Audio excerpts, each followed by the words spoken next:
Hello everyone, कैसे हैं आप सब। आई होप सो कि आप सब बहुत अच्छे होंगे और आप सब अपने बोर्ड एग्जामिनेशन की प्रिपरेशन भी एज यूजुअल फंटेस्टिक तरीके से कर रहे होंगे। मेरे प्यारे बच्चों, आज का जो हमारा लेक्चर होने वाला है वो होने वाला है रिवीजन ऑन गुडविल। आज हम गुडविल का बेटा रिवीजन करने जा रहे हैं और अपना आज इस लेक्चर में पूरा गुडविल हम कंप्लीटली रिवाइज कर लेंगे। वंस अगेन मैं आपको यही बोलना चाहूँगा बेटा कि वैसे तो यहाँ पर हमारे न्यूमेरिकल ही इंपॉर्टेंट है, बट आप यहाँ पर थोड़े थोड़े थ्योरी सेक्शंस को भी पढ़ लेना, क्योंकि आपके बोर्ड एग्जाम्स में एमसीक्यू भी पूछ ले जाते हैं। तो आप अपना यहाँ पर अपना थ्योरी, थोड़ा सा थ्योरी सेक्शन है बेटा, उसे अपना यहाँ पर कवर अप कर लेना। और खैर न्यूमेरिकल्स तो आपको यहाँ पर अच्छे से पढ़ना ही है। तो मेरे बच्चे यहाँ पर देखो, सबसे पहले हमारा पॉइंट जो उठता है गुडविल के अंदर वो उठता है मीनिंग ऑफ गुडविल की गुडविल का मतलब क्या है। तो देखो, it refers to the intangible asset. पहली बात, हमारा जो गुडविल होता है ना वो इंटेंजिबल एसेट होता है। इंटेंजिबल एसेट पता है ना, जिनका कोई फिजिकल एग्जिस्टेंस नहीं होता, मतलब फिजिकली ये कोई एसेट दिखते नहीं है हमें, ये एक नॉन फिजिकल एसेट होता है ना। ये इंटेंजिबल एसेट्स होते हैं। और इंटेंजिबल एसेट्स के लिए ना मैं आपको बता दूं बेटा, हमारे पास अकाउंटिंग स्पेशल एक अकाउंटिंग स्टैंडर्ड भी है जिसको हम AS 26 भी कहते हैं। इस AS 26 में तमाम जितने भी इंटेंजिबल एसेट्स होते हैं उनके बारे में जानकारी दी गई होती है। तो वैसे ही बेटा गुडविल भी एक इंटेंजिबल एसेट है, तो इट मीन्स गुडविल की जो भी जानकारी दी हुई होती है वो कहाँ दी हुई होती है, AS 26 के अंदर दी हुई होती है। ठीक है, तो यहाँ से आपका एमसीक्यू भी बन सकता है कि बताइए गुडविल के लिए कौन सा AS यानी कौन सा अकाउंटिंग स्टैंडर्ड एप्लीकेबल होता है। The answer is AS number 26। तो सबसे पहले आपका गुडविल क्या होता है, एक इंटेंजिबल एसेट होता है, ठीक है, जो रिप्रेजेंट करता है बिजनेस के रेपुटेशन को। ठीक है, देखो रेपुटेशन को हम हिंदी में कहते हैं इज्जत, और इज्जत को ही गुडविल बोला जाता है। ठीक है, तो ये रिप्रेजेंट करता है रेपुटेशन को। ठीक है, ब्रांड वैल्यू को। ब्रांड वैल्यू क्या होती है बेटा, जो पीपल्स का, लोगों का जो एक परसेप्शन होता है, वैल्यूज होती हैं, इमोशंस होता है, जुड़ाव जो होता है एक लोगों का, बोलते हैं ना बिजनेस के प्रोडक्ट के प्रति, वही एक ब्रांड का रूप लेता है बेटा, उसी को हम ब्रांड कहते हैं। आज आप एप्पल को जानते हो क्यों? क्योंकि वो एक क्वालिटी प्रोडक्ट और इनोवेशन लेकर आता है ना। नाइकी को जानते हो क्यों? क्योंकि नाइकी से आपको मोटिवेशन या बोलते हैं ना परफॉर्मेंस के बारे में पता चलता है ना। क्योंकि नाइकी एक स्पोर्ट्स रिलेटेड प्रोडक्ट्स बनाता है, तो वहाँ से आपको मोटिवेशन और परफॉर्मेंस के बारे में पता चलता है। तो वो लोगों का परसेप्शन, वैल्यूज, इमोशंस हैं। ठीक है, तो जो एक प्रोडक्ट को अगर बोलते हैं ना खरीदते हैं पीपल्स, तो उससे अपना एक इमोशंस, वैल्यू क्रिएट कर देते हैं, परसेप्शन क्रिएट कर देते हैं, जो कि एक ब्रांड का रूप लेता है और जो कि फर्म की रेपुटेशन को, गुडविल को बढ़ाने में मदद करता है।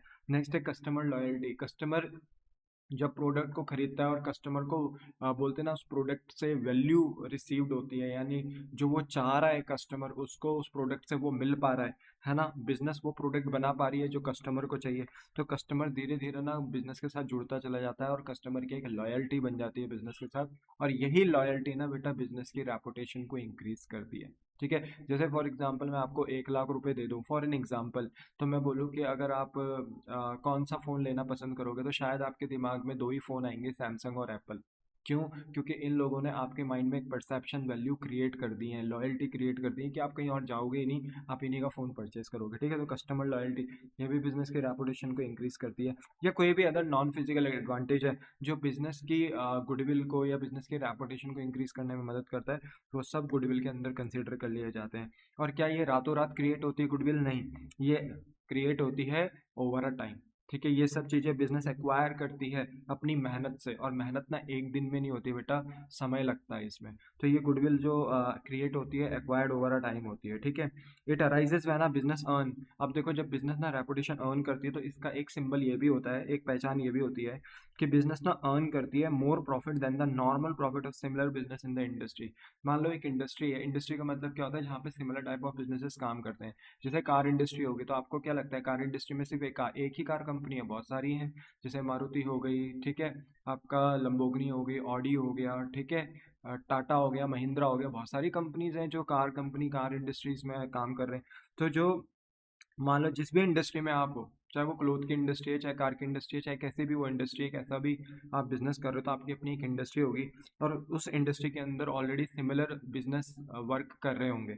तो वो जो बिजनेस ऑलरेडी उस इंडस्ट्री में काम कर रहे हैं, उनके नॉर्मल प्रॉफिट से जो वो प्रॉफिट्स कमा रहे हैं, ऑन एन नॉर्मल जो प्रॉफिट वो कमा रहे हैं, अगर आपका बिजनेस उस इंडस्ट्री में उस नॉर्मल प्रॉफिट से भी ज़्यादा प्रॉफिट कमा लेता है ना, तो इसका मतलब है कि आप सबसे अच्छा काम कर रहे हो, बेहतर काम कर रहे हो। और इसका मतलब है कि आप उस मार्केट में जो जिसका भी आप धंधा कर रहे हो वहां पर आप अपनी रेपुटेशन बना पा रहे हो, आपकी गुडविल इंक्रीज हो रही है। इसलिए जो इंडस्ट्री आपको प्रॉफिट बता रही है कि ऑन एन नॉर्मल आप इतना प्रॉफिट तो कमा ही लोगे, उससे भी ज्यादा आप प्रॉफिट कमा रहे हो। तो it just because of that कि मेहनत है, पर मेहनत के साथ मतलब आप अपनी रेपुटेशन भी वहां पर बिल्डअप कर रहे हो, लोग आपके प्रोडक्ट को पसंद कर रहे हैं, आपके बिजनेस की रेपुटेशन इंक्रीज हो रही है। ठीक है, तो याद रखो गुडविल का मीनिंग क्या है। एक इंटेंजिबल एसेट होता है जिसपे अकाउंटिंग स्टैंडर्ड 26 भी अप्लाई होता है, जो रिप्रेजेंट करता है बिजनेस के रेपुटेशन को, ब्रांड वैल्यू को, कस्टमर की लॉयल्टी को, या कोई भी अदर नॉन फिजिकल एडवांटेज है जो आप एक्वायर्ड करते हो, जो बिजनेस एक्वायर्ड करता है ओवर अ टाइम।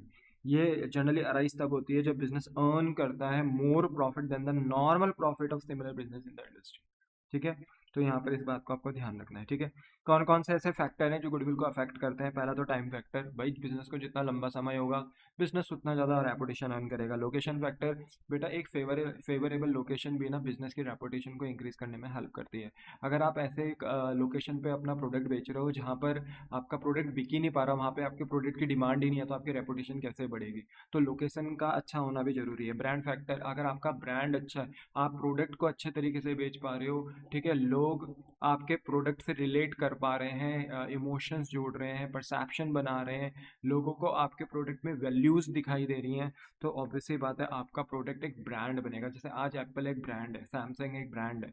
क्यों है? क्योंकि उन्होंने ओवर दैट पीरियड कस्टमर्स को वो प्रोडक्ट बेचा है, क्वालिटी प्रोडक्ट बेचा है जो कस्टमर को चाहिए। ठीक है, कनेक्शन ऑफ द बिजनेस, अगर बिजनेस के कनेक्शन अच्छे हैं, बिजनेस अपने सप्लायर्स के साथ कनेक्शन अच्छा रखती है, ठीक है, तो ऐसे में क्या होता है कि जब भी हमें गुड्स की नीड पड़ती है तो हमें गुड्स ऑन टाइम मिल जाते हैं, जिसकी वजह से हम जल्दी जल्दी प्रोडक्शन कर कर अपना गुड्स सामने वाले किसी भी कस्टमर को बेच सकते हैं। तो इससे क्या होता है कि हमारा प्रोडक्शन नहीं रुकता है, हमारे कनेक्शंस अदर बिजनेसेस के साथ बहुत अच्छे हैं, तो इसका भी हमें एक फेवरेबल एडवांटेज मिलता है, जिससे बिजनेस की रेपुटेशन इंक्रीज होती है। एफिशिएंसी ऑफ मैनेजमेंट, बेटा बिजनेस स्टडीज में आप पढ़ रहे होंगे मैनेजमेंट, है ना, दो सेक्शन है, मैनेजमेंट और फाइनेंशियल मार्केट।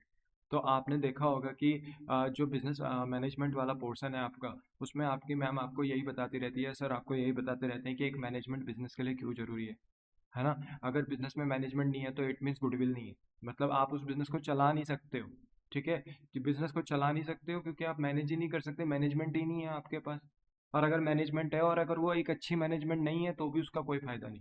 इसलिए मेरे बच्चे यहाँ पर एक अच्छी मैनेजमेंट का होना जरूरी है, जो एफिशिएंट तरीके से काम करे, कम कॉस्ट में ज़्यादा आउटपुट निकाल कर दे। उससे क्या होता है बेटा, बिजनेस का प्रॉफिट इंक्रीज होता है, बिजनेस एक अच्छा प्रोडक्ट, क्वालिटी प्रोडक्ट बना पाती है, जिसकी वजह से मेरे बच्चे बिजनेस की रेपुटेशन यानी इंक्रीज होती है। Quality of goods and services, obviously बात है आप एक अच्छा goods and services, quality goods and services बनाकर दोगे विद मिनिमम कॉस्ट, तो ऑब्वियसली बात है कस्टमर्स आपके साथ जुड़ेंगे और आपके बिजनेस का जो गुडविल है, रेपुटेशन है, वो इंक्रीज होगा। तो दीज आर द फैक्टर्स जो आपको ध्यान में रखने हैं। ठीक है, फिर इसके बाद इंपॉर्टेंट नोट ये है कि टाइप्स ऑफ गुडविल, कि कितने तरीके की गुडविल होती है। तो जनरली देखो दो तरीके की गुडविल होती हैं, एक होती है सेल्फ जनरेटेड गुडविल और एक होती है परचेज गुडविल। जो सेल्फ जनरेटेड गुडविल होती है बेटा, वो गुडविल फर्म की अपनी खुद की ओन गुडविल होती है, एक पार्टनरशिप फर्म की खुद की अपनी ओन गुडविल, जो अपने हार्ड वर्क से वो अर्न करते हैं। ठीक है, अच्छा, ये गुडविल ना जनरली देखो मैंने यहाँ पर एक एग्जांपल भी दिया है, बैलेंस शीट के तो अंदर नहीं दिखती है, क्योंकि ये गुडविल फर्म ने खुद से बिल्ड करी, अपनी मेहनत से बिल्ड करी, तो इसके लिए हमने किसी को पैसे ही नहीं दिए। ठीक है, बिजनेस ने अपना quality of goods and product बेचा है, ठीक है, टाइम लगाया है बिजनेस में, तो रेपुटेशन अर्न हुई है। ये ऐसा नहीं है कि एक दिन में आपने गुडविल अर्न कर ली फर्म के, है ना। तो ये मेहनत से कमाई हुई गुडविल है, इसके लिए हमने कोई एक्सटर्नल पेमेंट्स नहीं करी हैं। इसलिए जब इसके लिए कोई पेमेंट नहीं करी तो इसकी कोई रिकॉर्डिंग भी नहीं हुई। जब कोई रिकॉर्डिंग नहीं हुई तो इस गुडविल को हम कभी भी बुक्स में रिकॉर्ड नहीं करते, बैलेंस शीट में ये कभी भी गुडविल शो नहीं होती। हाँ, एज अ स्टूडेंट आपको ये गुडविल कहाँ दी हुई होगी, फर्म की गुडविल एडजस्टमेंट में। तो अगर एडजस्टमेंट में कोई गुडविल दी गई है तो इट मीन्स वो फर्म गुडविल है, याद रखना। बोलो बात समझ में आई? यस, तो सेल्फ जनरेटेड गुडविल जो है ना वो अराइज होती है बिजनेस एट्रीब्यूट से। ठीक है, बिजनेस एट्रीब्यूट मतलब बिजनेस के कार्यों की वजह से, बिजनेस की वजह से। ठीक है, जैसे एफिशिएंट मैनेजमेंट, आपकी मैनेजमेंट बहुत अच्छी है, फेवरेबल लोकेशन है, क्वालिटी प्रोडक्ट है, ये जो हमने फैक्टर्स पढ़े, इन फैक्टर्स के बिहाफ पे आपकी गुडविल जनरेट होती है। और it is generated due to positive factor, यानी इन सब में जब पॉजिटिव चेंजेस आते हैं, क्या आते हैं, पॉजिटिव चेंजेस, तो फर्म की गुडविल जनरेट होनी स्टार्ट होती है। No payment is made to any external party, और इसके लिए हम कोई पेमेंट नहीं करते, क्योंकि बिजनेस इसे अपनी खुद की मेहनत से क्रिएट करती है, अर्न करती है, तो इसलिए ये गुडविल सेल्फ जनरेटेड गुडविल भी मानी जाती है, इसे हम फर्म गुडविल भी बोलते हैं, ठीक है। अच्छा, दूसरी होती है परचेज गुडविल। इसको परचेज गुडविल कह लो, ओल्ड गुडविल कह लो, बात एक ही है, ठीक है। ये गुडविल ना जनरली अराइज तब होती है जब हम किसी दूसरे का बिजनेस एक्वायर करते हैं, और जब हम किसी दूसरे का बिजनेस एक्वायर करते हैं तो उस बिजनेस के हम एसेट्स और लाइबिलिटी भी एक्वायर करते हैं। तो मान लो अगर हम किसी का बिजनेस अगर बाय कर रहे हैं, उसके हमने एसेट्स लिए, फॉर एन एग्जांपल हमने एसेट्स लिए 1 लाख रुपीज़ के, ठीक है, मान लो। और हमने उस बिजनेस के जो एक्सटर्नल लाइबिलिटीज़ हैं वो भी ली, फॉर एग्जांपल 40,000 रुपये की, ठीक है। तो देखो, हम उस बिजनेस के एसेट्स भी ले रहे हैं, हम उस बिजनेस के एक्सटर्नल लाइबिलिटीज भी ले रहे हैं, ठीक है। तो उस बिजनेस के जो नेट एसेट बचे ना, वो कितने बचे, ठीक है, नेट एसेट कितने बचे, 60,000। तो आपको पता है ये बिजनेस कितने का है? ये बिजनेस 60,000 रुपये का है। क्योंकि अगर मैं इस बिजनेस के 1 लाख रुपए के एसेट ले रहा हूँ तो इस बिजनेस की एक्सटर्नल लाइबिलिटीज भी तो ले रहा हूँ ना, 40,000 की। तो इसका बिजनेस जो नेट बना है वो 60,000 रुपये का बना है। अब बताओ, अगर मैं इस बिजनेस को 60 के बजा पे 70,000 रुपये खरीद लूँ, यानी इस बिजनेस को खरीदने का जो कंसिडरेशन में दूँ वो 70,000 रुपये दूँ, तो क्या आपको नहीं लगता मैं 10,000 रुपये ज़्यादा दे रहा हूँ? तो क्यों दे रहा हूँ मैं 10,000 रुपये ज़्यादा? क्योंकि इस बिजनेस को जिसको मैं एक्वायर कर रहा हूँ शायद इसकी मार्केट में रेपुटेशन रही होगी, इसलिए ये बिजनेस 60 का नहीं बिक रहा है, कितने का बिक रहा है, 70 का बिक रहा है। तो अगर मैं किसी का बिजनेस एक्वायर कर रहा हूँ और कंसिडरेशन में नेट एसेट से ज़्यादा पे कर रहा हूँ, तो ऐसे में मेरे बच्चे वो हमारी परचेज गुडविल होती है, और ये गुडविल हमें बैलेंस शीट के अंदर दिखाई देती है, ठीक है। तो याद रखना, क्योंकि इसके लिए हमने पेमेंट करी है, तो ये गुडविल हमें बैलेंस शीट के अंदर दिखाई देती है। तो यहाँ पे लिखा हुआ है purchase goodwill rise when one business acquire another for a price higher than the net asset. जब आप नेट एसेट से ज़्यादा हायर प्राइस पे करते हो किसी दूसरे के बिजनेस को एक्वायर खरीदने के लिए, तो वहाँ पर जो गुडविल अराइज होती है, that goodwill is known as purchase goodwill. बोलो, क्लियर हो गई बात? यस। अब यहाँ पर बात करी जाए मेथड ऑफ गुडविल की, कितने तरीके के मेथड्स हैं, तो देखो, तो आपके पास ना मोटे मोटे 3 ही मेथड्स हैं। एक है average profit method, super profit method और capitalisation of profit method. Capitalisation of profit method के अंदर बेटा फर्दर हमारे पास 2 मेथड होते हैं, capitalisation of average profit method, capitalisation of super profit method, ठीक है। बात करें, हमारे पास जो सबसे पहला मेथड है जो हम अभी डिस्कस करेंगे, वो करेंगे एवरेज प्रॉफिट मेथड, ठीक है। तो चलो एवरेज प्रॉफिट मेथड के बारे में डिस्कस करते हैं कि एवरेज प्रॉफिट मेथड से हम गुडविल कैसे निकाल सकते हैं। तो देखो, गुडविल निकालने का फॉर्मूला होता है कि जो एवरेज प्रॉफिट है उसको मल्टीप्लाई कर दो नंबर ऑफ ईयर परचेज से, ठीक है। अब एवरेज प्रॉफिट कैसे निकलेगा? मैं आपको बेटा क्वेश्चन में 3 4 5 साल के प्रॉफिट दे दूंगा। अब ऑब्वियस सी बात है, हम किसी एक प्रॉफिट को देखकर तो फर्म की गुडविल नहीं निकालेंगे, तो हम यहाँ क्या करते हैं, सारे प्रॉफिट को कंसिडर करते हैं, बट सारे प्रॉफिट का हम निकालते हैं एक एवरेज। तो एवरेज कैसे निकाला जाता है? जितने भी प्रॉफिट्स क्वेश्चन में दिए गए हैं उन्हें आप प्लस कर दीजिए। अगर कोई लॉस वगैरह दिया है किसी पर्टिकुलर ईयर का तो उसे माइनस कर दीजिए। प्रॉफिट है तो प्लस कर दो, किसी पर्टिकुलर ईयर का लॉस है तो माइनस कर दो। टोटल प्रॉफिट आ जाएगा, उतने ही टोटल नंबर ऑफ ईयर से डिवाइड कर दो। 4 साल का प्रॉफिट है, 4 से डिवाइड कर दो। 5 साल के प्रॉफिट है, 5 से डिवाइड कर दो। You will get average profit. Average profit को फॉर्मूले में राइट डाउन करो और मल्टीप्लाई कर दो नंबर ऑफ ईयर परचेज से। नंबर ऑफ ईयर परचेज क्या होता है? नंबर ऑफ ईयर परचेज होता है, देखो जनरली ये जो हम गुडविल वैल्यू करते हैं ना, देखो ये भी एक बात है, इसको भी सुन लो। ये जो हम गुडविल निकाल रहे हैं यहाँ पर, चाहे एवरेज से निकाले चाहे सुपर कैपिटलाइजेशन से, वो परचेज गुडविल नहीं, सेल्फ जनरेटेड गुडविल निकाल रहे होते हैं। क्योंकि परचेज गुडविल तो हमें पता होता है, क्योंकि जब हम किसी का बिजनेस परचेज करते हैं तो हायर वैल्यू पे परचेज कर रहे हैं, हमें पता है कि वहाँ पर क्या गुडविल है। पर ये जो गुडविल हम वैल्यू करते हैं ना, ये कौन सी करते हैं? सेल्फ जनरेटेड गुडविल, यानी फर्म गुडविल वैल्यू करते हैं, ठीक है। तो यहाँ पर ना ये फर्म गुडविल है।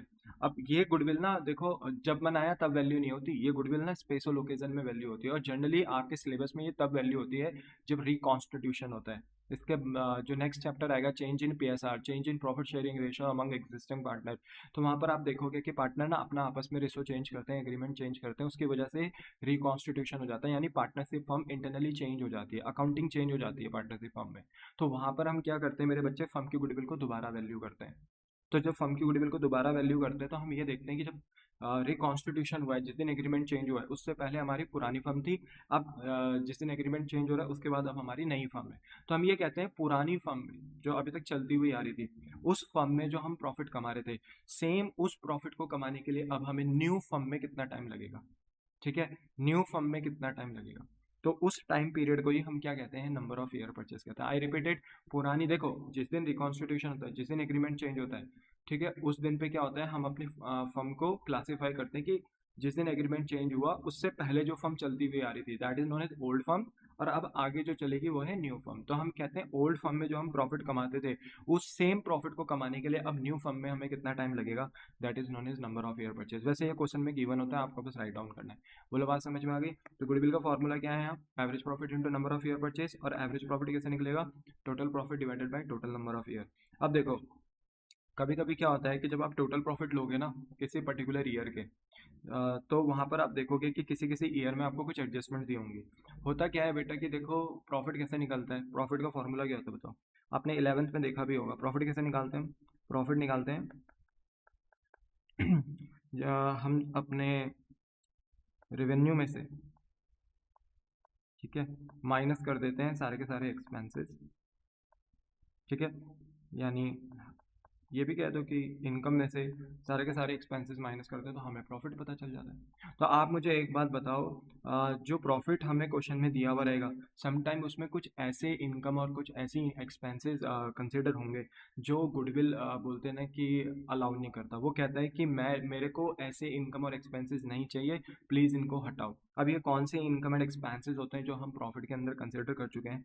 वो होते हैं, देखो एक्सपेंसेस की बात करूँ तो एबनॉर्मल एक्सपेंस और नॉन ऑपरेटिंग एक्सपेंस। गुडविल कहता है कि कोई अगर एबनॉर्मल एक्सपेंस और नॉन ऑपरेटिंग एक्सपेंस प्रॉफिट के अंदर ऑलरेडी माइनस हो रखा है किसी भी पर्टिकुलर ईयर में, अगर कोई भी एबनॉर्मल एक्सपेंस और नॉन ऑपरेटिंग एक्सपेंस प्रॉफिट से माइनस हो रखा है, क्योंकि अगर आपने प्रॉफिट निकाला होगा तो एक्सपेंस माइनस करा होगा तभी प्रॉफिट आया होगा।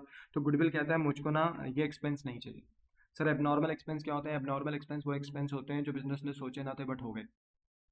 अनएक्सपेक्टेड फैक्टर की वजह से जो नुकसान होता है that is known as abnormal expense. जैसे for example loss by fire, आग लग गई, गुड्स में आग लग गई, बिल्डिंग में आग लग गई, तो that is known as loss by fire. Voluntary retirement compensation, ठीक है, आपने बीच में अपने एम्प्लॉयज़ को स्कीम दे दी कि अगर आप बिजनेस को लीव करके जाते हो तो हम आपको वॉलंटरी रिटायरमेंट कंपनसेशन पे करेंगे, एक हैंडसम अमाउंट पे करेंगे। और जनरली ये वीआरएस तब दिया जाता है जब बिजनेस जनरली लॉस में चल रही होती है। तो थोड़ा एक्सपेंसेस को कट डाउन करने के लिए हम अपने एम्प्लॉयज़ को एक वॉलंटरी स्कीम देते हैं कि अगर आप बिजनेस को छोड़ के जाना चाहते हो जा सकते हो, बदले में आपको हम बोलते हैं ना कुछ कंपनसेशन दे देंगे, ठीक है। अच्छा, फ्लड के आने से, ठीक है, सुनामी के आने से नुकसान हो गया, अर्थक्वेक के आने से नुकसान हो गया, लॉस्ट इन ट्रांजिट। मान लो आप कहीं से गुड्स मंगा रहे थे, फॉर एन एग्जाम्पल हिमाचल से आप गुड्स मंगा रहे थे। अब हिमाचल माउंटेन एरिया है, मान लो ट्रक आ रहा था और खाई में गिर गया नीचे, पूरे जो गुड्स थे वो सब डिस्ट्रॉय हो गए। लॉस्ट इन ट्रांजिट, सोचा ना था बट हो गया, abnormal loss. Non operating expense, non operating expense क्या होता है कि ये बिजनेस के ऐसे एक्सपेंस होते हैं जो बिजनेस की कोर एक्टिविटी से रिलेट नहीं होते, होते बिजनेस में ही है ये, और ये हमें पता होते हैं कि ये होते भी हैं, पर ये बिजनेस की ना कोर एक्टिविटी से नहीं होते। सर कोर एक्टिविटी का मतलब क्या होता है। बिजनेस की कोर एक्टिविटी क्या है।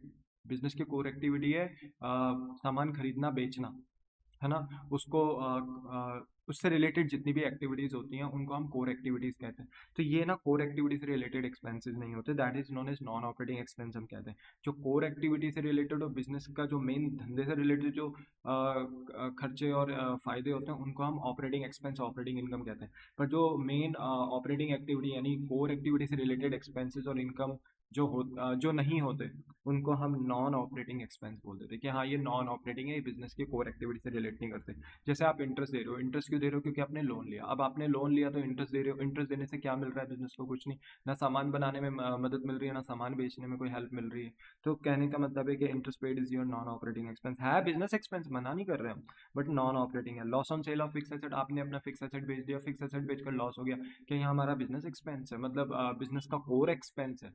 हमारा धंधा था कि हम एसेट्स को बेचें, हमारा धंधा तो था कि हम गुड्स को बेचें, गुड्स खरीदें, गुड्स को बेचें, वहां से मुनाफा कमाएं, ठीक है। वहां नुकसान हो रहा, कोई दिक्कत नहीं है क्योंकि हम हमारी बेसिक एक्टिविटी है, कोर एक्टिविटी है। पर हम अपने फिक्स एसेट को बेचकर नुकसान कमा रहे हैं। बताओ, हम अपनी मशीन बेच रहे हैं, बिल्डिंग बेच रहे हैं, फर्नीचर बेच रहे हैं, क्या ये हमारा धंधा था। नहीं, ये हमारा धंधा नहीं था। तो इसलिए अगर फिक्स एसेट को बेच के अगर लॉस कमा रहे that is known as non operating expense. वहीं बेटा अगर बात करें एबनॉर्मल, वैसी इनकम होती है कुछ जो गुडविल कहती है प्रॉफिट के अंदर इंक्लूड नहीं होने चाहिए। कौन सी इनकम है वो, एबनॉर्मल इनकम और नॉन ऑपरेटिंग इनकम। तो जैसे एबनॉर्मल एक्सपेंस होते हैं अनएक्सपेक्टेड फैक्टर की वजह से नुकसान होता है, वैसे ही एबनॉर्मल इनकम होती है अनएक्सपेक्टेड फैक्टर्स की वजह से इनकम हो जाती है। जैसे मान लो कि अगर कोई भी आपका लॉस बाय फायर हो गया, आपने इंश्योरेंस कर रखा था, तो इंश्योरेंस कंपनी ने आपको क्या दे दिया, क्लेम दे दिया था। तो आपने कभी ना सोचा था कि आग लगेगी, तो वह एबनॉर्मल एक्सपेंस हो गया।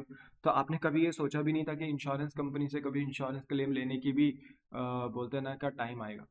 ऐसा वक्त भी आएगा कि हम इंश्योरेंस कंपनी से क्या मांगेंगे क्लेम, हमने ये भी नहीं सोचा था। तो इंश्योरेंस क्लेम अगर मिल रहा है तो वो तब मिल रहा है ना जब हमें एबनॉर्मल कोई एक्सपेंस हो रहा है और उसका अगर हमने इंश्योरेंस करा रखा है तो तब इंश्योरेंस कंपनी हमें क्या दे रही है, इंश्योरेंस क्लेम। तो ये एबनॉर्मल इनकम है, हमने नहीं सोचा था कि ऐसा कभी होगा, बट हो गया तो अब क्या कर सकते हैं। लीगल सेटलमेंट, कोर्ट केस चल रहा था, हम कोर्ट केस जीत गए भाई, हम हार भी सकते थे बट हम जीत गए। और हमें मान लो वहाँ पर कोई अमाउंट रिसीव्ड हुआ है, तो that is known as abnormal income. हमने सोचा ना था बट हो गया। नॉन ऑपरेटिंग इनकम वही जो मेन कोर एक्टिविटी से रिलेटेड, मेन सेल परचेज से रिलेटेड जो इनकम नहीं है, वो उस इनकम को हम नॉन ऑपरेटिंग इनकम कहते हैं। ठीक है। तो इसके एग्जांपल हो गए जैसे interest received, dividend received, profit on sale of fix asset. अब देखो इंटरेस्ट रिसीव्ड, डिविडेंड रिसीव्ड आपको क्यों हो रहा है, क्योंकि आपने कहीं पैसा इन्वेस्ट कर रखा है। आपने पैसा कहीं इन्वेस्ट किया तो वहां से आपको क्या मिल गया, इंटरेस्ट मिल गया। अगर आपने किसी बैंक में इन्वेस्ट कर रखा है ना, तो वहां से आपको इंटरेस्ट वगैरह मिल गया। ठीक है। डिवेंचर में पैसा इन्वेस्ट कर रखा है, डिवेंचर तो आपको पता है ना, कंपनी में पड़ा होगा, जब कंपनी जनता से लोन लेती है in the form of debenture, तो कंपनी हर साल अपने डिवेंचर होल्डर को क्या देती है, इंटरेस्ट। तो मान लो एज अ पार्टनरशिप हमने किसी कंपनी के डिवेंचर में पैसा लगा दिया, बैंक में एफडी कर ली, वहां से क्या मिल गया, इंटरेस्ट। क्या लगता है आपको, ये मेरा धंधा है, मेरा धंधा तो गुड्स को खरीदना और बेचना था, पर कहाँ देखो मैं इन्वेस्टमेंट कर रहा हूँ और मुझे क्या मिल रहा है, इंटरेस्ट। और ज़रूरी है कि मैं इन्वेस्टमेंट डिबेंचर्स में या मैं बैंक वगैरह में एफडी वगैरह करूँ या ऐसे नहीं, मैं किसी कंपनी के शेयर में भी तो पैसे लगा सकता हूँ ना। और अगर मैं किसी कंपनी के शेयर में पैसा लगा रहा हूँ तो जिस भी कंपनी के शेयर में, मैं एक पार्टनरशिप फर्म हूँ, देखो हम पार्टनरशिप की बात कर रहे हैं बट हम किसी कंपनी के शेयर में तो पैसा लगा सकते हैं ना। तो अगर हम किसी कंपनी के शेयर में पैसे लगा रहे हैं तो वो कंपनी एट द एंड हमें उन शेयर के बदले क्या दे रही है, डिविडेंड दे रही है। तो डिविडेंड मिलना, इंटरेस्ट मिलना, ये हमारी मेन कोर इनकम नहीं है। मेन कोर इनकम तो हमारा सामान खरीद कर, उसको मैन्युफैक्चर कर कर, प्रोसेस कर कर उसको बेचना है। ठीक है। अच्छा, profit on sale of fix asset. तो अगर मैं अपने फिक्स एसेट को बेच के क्या कमा रहा हूँ, प्रॉफिट, क्या ये मेरा मेन धंधा है? मान लो कि मैं यहाँ पर आपको पढ़ा रहा हूँ, मान लो मेरे पास आईपैड है, ये मेरा फिक्स एसेट है, क्या मेरा धंधा है इसको बेचना? नहीं। पर मेरा धंधा मतलब मेरा प्रोफेशन क्या है, आपको पढ़ाना। आपको पढ़ाकर जो मैं कमाऊंगा वो मेरी इनकम हो सकती है, वो मेरी ऑपरेटिंग इनकम है। पर अगर मैं अपना आईपैड बेच दूं और कहूं कि यस मैंने इनकम कमा ली, इनकम कमा ली, तो कमा तो ली होगी कि मैंने अपने आईपैड को मान लो महंगे पे बेच दिया, तो ठीक है हो गया प्रॉफिट, क्या ये, पर ये मेरा मेन कोर इनकम है? क्या ये मेरा मेन बिजनेस इनकम है? नहीं।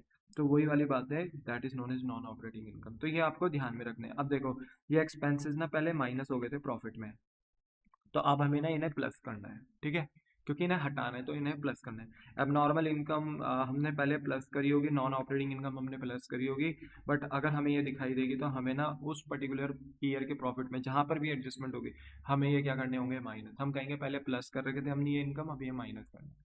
ठीक है, तो याद रखना, अब नॉर्मल एक्सपेंस हमने पहले क्या कर रखे थे, माइनस, बट अब हम क्या करेंगे, इन्हें प्लस हटाने के लिए। ठीक है। अब नॉर्मल इनकम हमने पहले क्या कर रखी होंगी, नॉन ऑपरेटिंग इनकम हमने पहले क्या कर रखी होंगी, प्लस, बट इन्हें हटाने के लिए अब हम क्या करेंगे, माइनस। ये बात ध्यान में रखना। बोलो क्लियर हो गई बात? ठीक है। अब इसके आधार पे मैं कुछ क्वेश्चन दिखा रहा हूँ। जैसे क्वेश्चन नंबर 6 है, जल्दी जल्दी देखो, आगे निकलते हैं। ठीक है। Calculate value of goodwill on the basis of 3 year purchase of the average profit of the preceding 5 years as follow. अब देखो यहाँ पे ना बोल दिया की वैल्यू करो गुडविल। तो गुडविल कौन सी वैल्यू करते हैं, फर्म की, यानी सेल्फ जनरेटेड गुडविल। ठीक है। किस बेसिस पे करनी है, 3 ईयर परचेज, तो नंबर ऑफ ईयर परचेज दे दिया। किस बिहाफ पे करनी है, एवरेज प्रॉफिट के बिहाफ पे करनी है ऑफ द प्रीसीडिंग 5 ईयर, पिछले 5 साल का एवरेज निकालो, उस पर मल्टीप्लाई कर दो 3 ईयर परचेज और निकालो सीधा अपनी गुडविल। तो देखो यहाँ पे ना 5 साल के प्रॉफिट दिए हैं, 22-23 का प्रॉफिट दिया है 8 लाख, 21-22 का प्रॉफिट दिया है 15 लाख, 20 और 22 का प्रॉफिट दिया है 18 लाख, 19-20 का दिया है यहाँ पर 4 लाख, पर ब्रैकेट में क्या दे दिया, लॉस। और 2020 एंड 19 का प्रॉफिट दिया है कितना, 13 लाख। तो याद रखो 4 साल के तो प्रॉफिट दिए हैं बट 1 साल का आपको लॉस भी दिया है यहाँ पे। ठीक है। तो कोई दिक्कत तो है नहीं ना? ठीक है। पर सर ये सन ऐसे 22-23, 21-22 ऐसे कैसे दिए हैं, क्योंकि ये फाइनेंशियल ईयर है बेटा। इसका मतलब है कि अगर हमने अप्रैल से बिजनेस स्टार्ट किया होगा, अप्रैल 2022 से, तो खत्म ये 31 मार्च 2023 में होगा। 1 साल का फाइनेंशियल ईयर। तो फाइनेंशियल ईयर में ना ईयर ऐसे ही कोट किए जाते हैं, 22-23, 21-22, 20-22, 19-20। ठीक है, तो याद रखना। ठीक है। हम्म, चलो, तो आई थिंक सो कि आपको ये बात यहाँ पर समझ में आ गई होगी। ठीक है। यहाँ पे ना इसको थोड़ा सही कर देना, ये 20-21 होगा। ठीक है, 20-21। ठीक है। चल, बोलो, बात समझ में आ गई? ठीक है।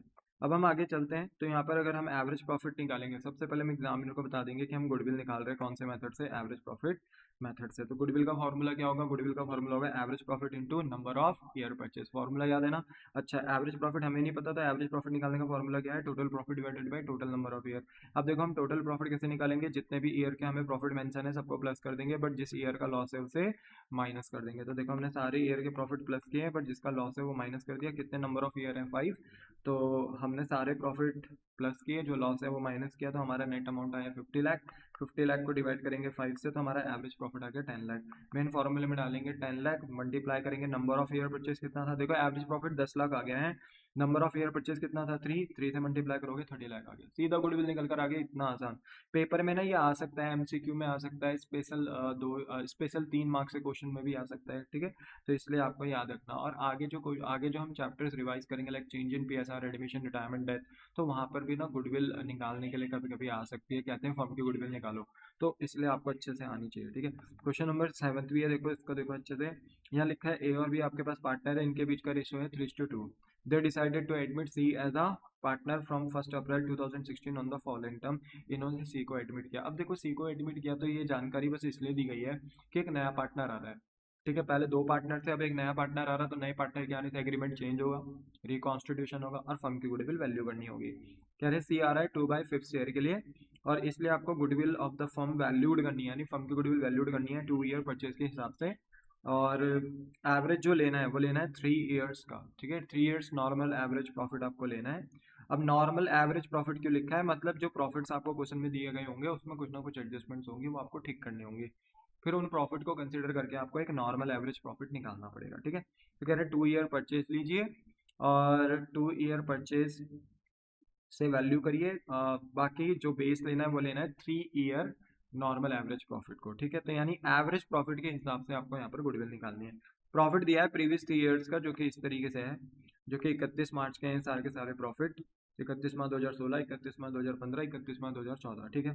तो 2016 का जो प्रॉफिट है ना वो 30,000 रुपये है, पर ब्रैकेट में लिख दिया after debiting loss of stock by fire 40,000। Debiting का मतलब क्या होता है, देखो डेबिट का मतलब होता है एक्सपेंस, ठीक है। तो ये एक्सपेंस ना आपने ऑलरेडी क्या कर रखा है, इस प्रॉफिट के अंदर घटा रखा है, पर आपको पता है जो loss of stock by fire होता है, वो loss of stock by fire, वो आपका एक एबनॉर्मल एक्सपेंस होता है, वो आपने अगर प्रॉफिट से माइनस कर रखा है तो आपको उसे हटाने के लिए क्या करना है, प्लस करना है। तो यहाँ पर मेरे बच्चे ना हम इसको प्लस कर देंगे, 30 में 40,000 प्लस कर देंगे, तो हमारा एक्चुअल प्रॉफिट जो आएगा ना एडजस्टमेंट करने के बाद 2016 में, वो कितना आएगा, 70,000। वैसे 2015 में ना हमें लॉस दिया है 80,000, बट ये तब आया है जब इसमें इंक्लूड है वॉलंटरी रिटायरमेंट कंपनसेशन पेड 1,10,000। अब आपको पता है वॉलंटरी रिटायरमेंट जो कंपनसेशन है ना, वो क्या है, एक तरीके का एबनॉर्मल एक्सपेंस, वो पहले माइनस हो चुका है, बट अब हम उसको क्या करेंगे, प्लस करेंगे। प्रॉफिट में वो ऑलरेडी माइनस हो चुका है, बट अब इसको एडजस्ट करने के लिए हम प्लस करेंगे। हम मानते हैं हमारा लॉस है, हम मानते हैं, पर हम इसमें ना 1,10,000 प्लस कर देंगे, तो 80,000 ये नेगेटिव का है, याद रखना लॉस है तो प्रॉफिट मतलब ये नेगेटिव का है। और अगर ये नेगेटिव का है ना बेटा, अगर ये नेगेटिव का है, तो अगर आप इसमें 1,10,000 ऐड करोगे ना, ठीक है, 1,10,000 अगर ऐड करोगे, तो आपका फाइनल जो प्रॉफिट आएगा, देखो पहले लॉस था नेगेटिव का 80,000, इसमें प्लस करोगे 1,10,000, तो आपका आंसर 30,000 आएगा पॉजिटिव का, ये प्रॉफिट आ जाएगा आपका। यानी देखो 2015 का दिख रहा था लॉस, पर इस 1,10,000 को जब आप ऐड करोगे, क्योंकि अब नॉर्मल एक्सपेंस है, माइनस हो रखा था, तो हम इसे प्लस कर देंगे हटाने के लिए, तो फाइनली ये लॉस किस में कन्वर्ट हो जाएगा, प्रॉफिट में, 30,000 का आपका पॉजिटिव फिगर आ जाएगा। वैसे 2014 का प्रॉफिट दिया है 1,10,000, बट इसमें इंक्लूड है एक ऐसा प्रॉफिट 30,000 का जो on the sale of fix asset है, जो फिक्स एसेट को बेचने से हुआ है। तो आप मुझे बताओ कि फिक्स एसेट को बेचना आपका क्या होता है, फिक्स एसेट को बेचकर अगर आप कोई मुनाफा कमा रहे हो, that is known as non operating income. तो अगर ये आपका नॉन ऑपरेटिंग इनकम है तो गुडविल इसको कंसिडर नहीं करता। ये प्रॉफिट बेटा इसके अंदर क्या हो रखा है, ऐड, बट हम इसको अब हटाएंगे, माइनस करेंगे। तो 1,10,000 में से ना आप अपना ये 30,000 अगर घटाते हो, तो आपका जो एक्चुअल प्रॉफिट आता है 2014 का, 2014 का, वो आता है 80,000। बस अब आपने देखो अपने रियल प्रॉफिट निकाल लिए, तो आप गुडविल निकाल सकते हो, पर आप एग्जामिनर को ऐसे तो करके दिखाओगे नहीं ना, उसके लिए आपको यहाँ पर प्रेजेंटेशन देनी पड़ेगी। तो अच्छा देखो क्वेश्चन की डिमांड क्या है, वैल्यू ऑफ गुडविल निकालो, ठीक है। ओके, तो देखो सबसे पहले एग्जामिनर को ना आप एक्चुअल प्रॉफिट या नॉर्मल प्रॉफिट भी लिख सकते हो, निकाल कर दिखाओगे। एक आपने टेबल बना ली, एक तरफ पर्टिकुलर लिख दिया और यहाँ पर आपने सन लिख दिया, जैसे 2016 का प्रॉफिट 15-14 यहाँ पर आपने मेंशन कर दिया। सबसे पहले आपने जो उन्होंने प्रॉफिट दिए थे वो आपने यहाँ पे मेंशन कर दिया, 30,000 का प्रॉफिट। 2015 में लॉस था तो ब्रैकेट में कर दिया 80,000, एंड 2014 का प्रॉफिट था 1,10,000। फिर आपने ना जो एडजस्टमेंट थी वो कर दी, loss of stock by fire को ऐड कर दिया।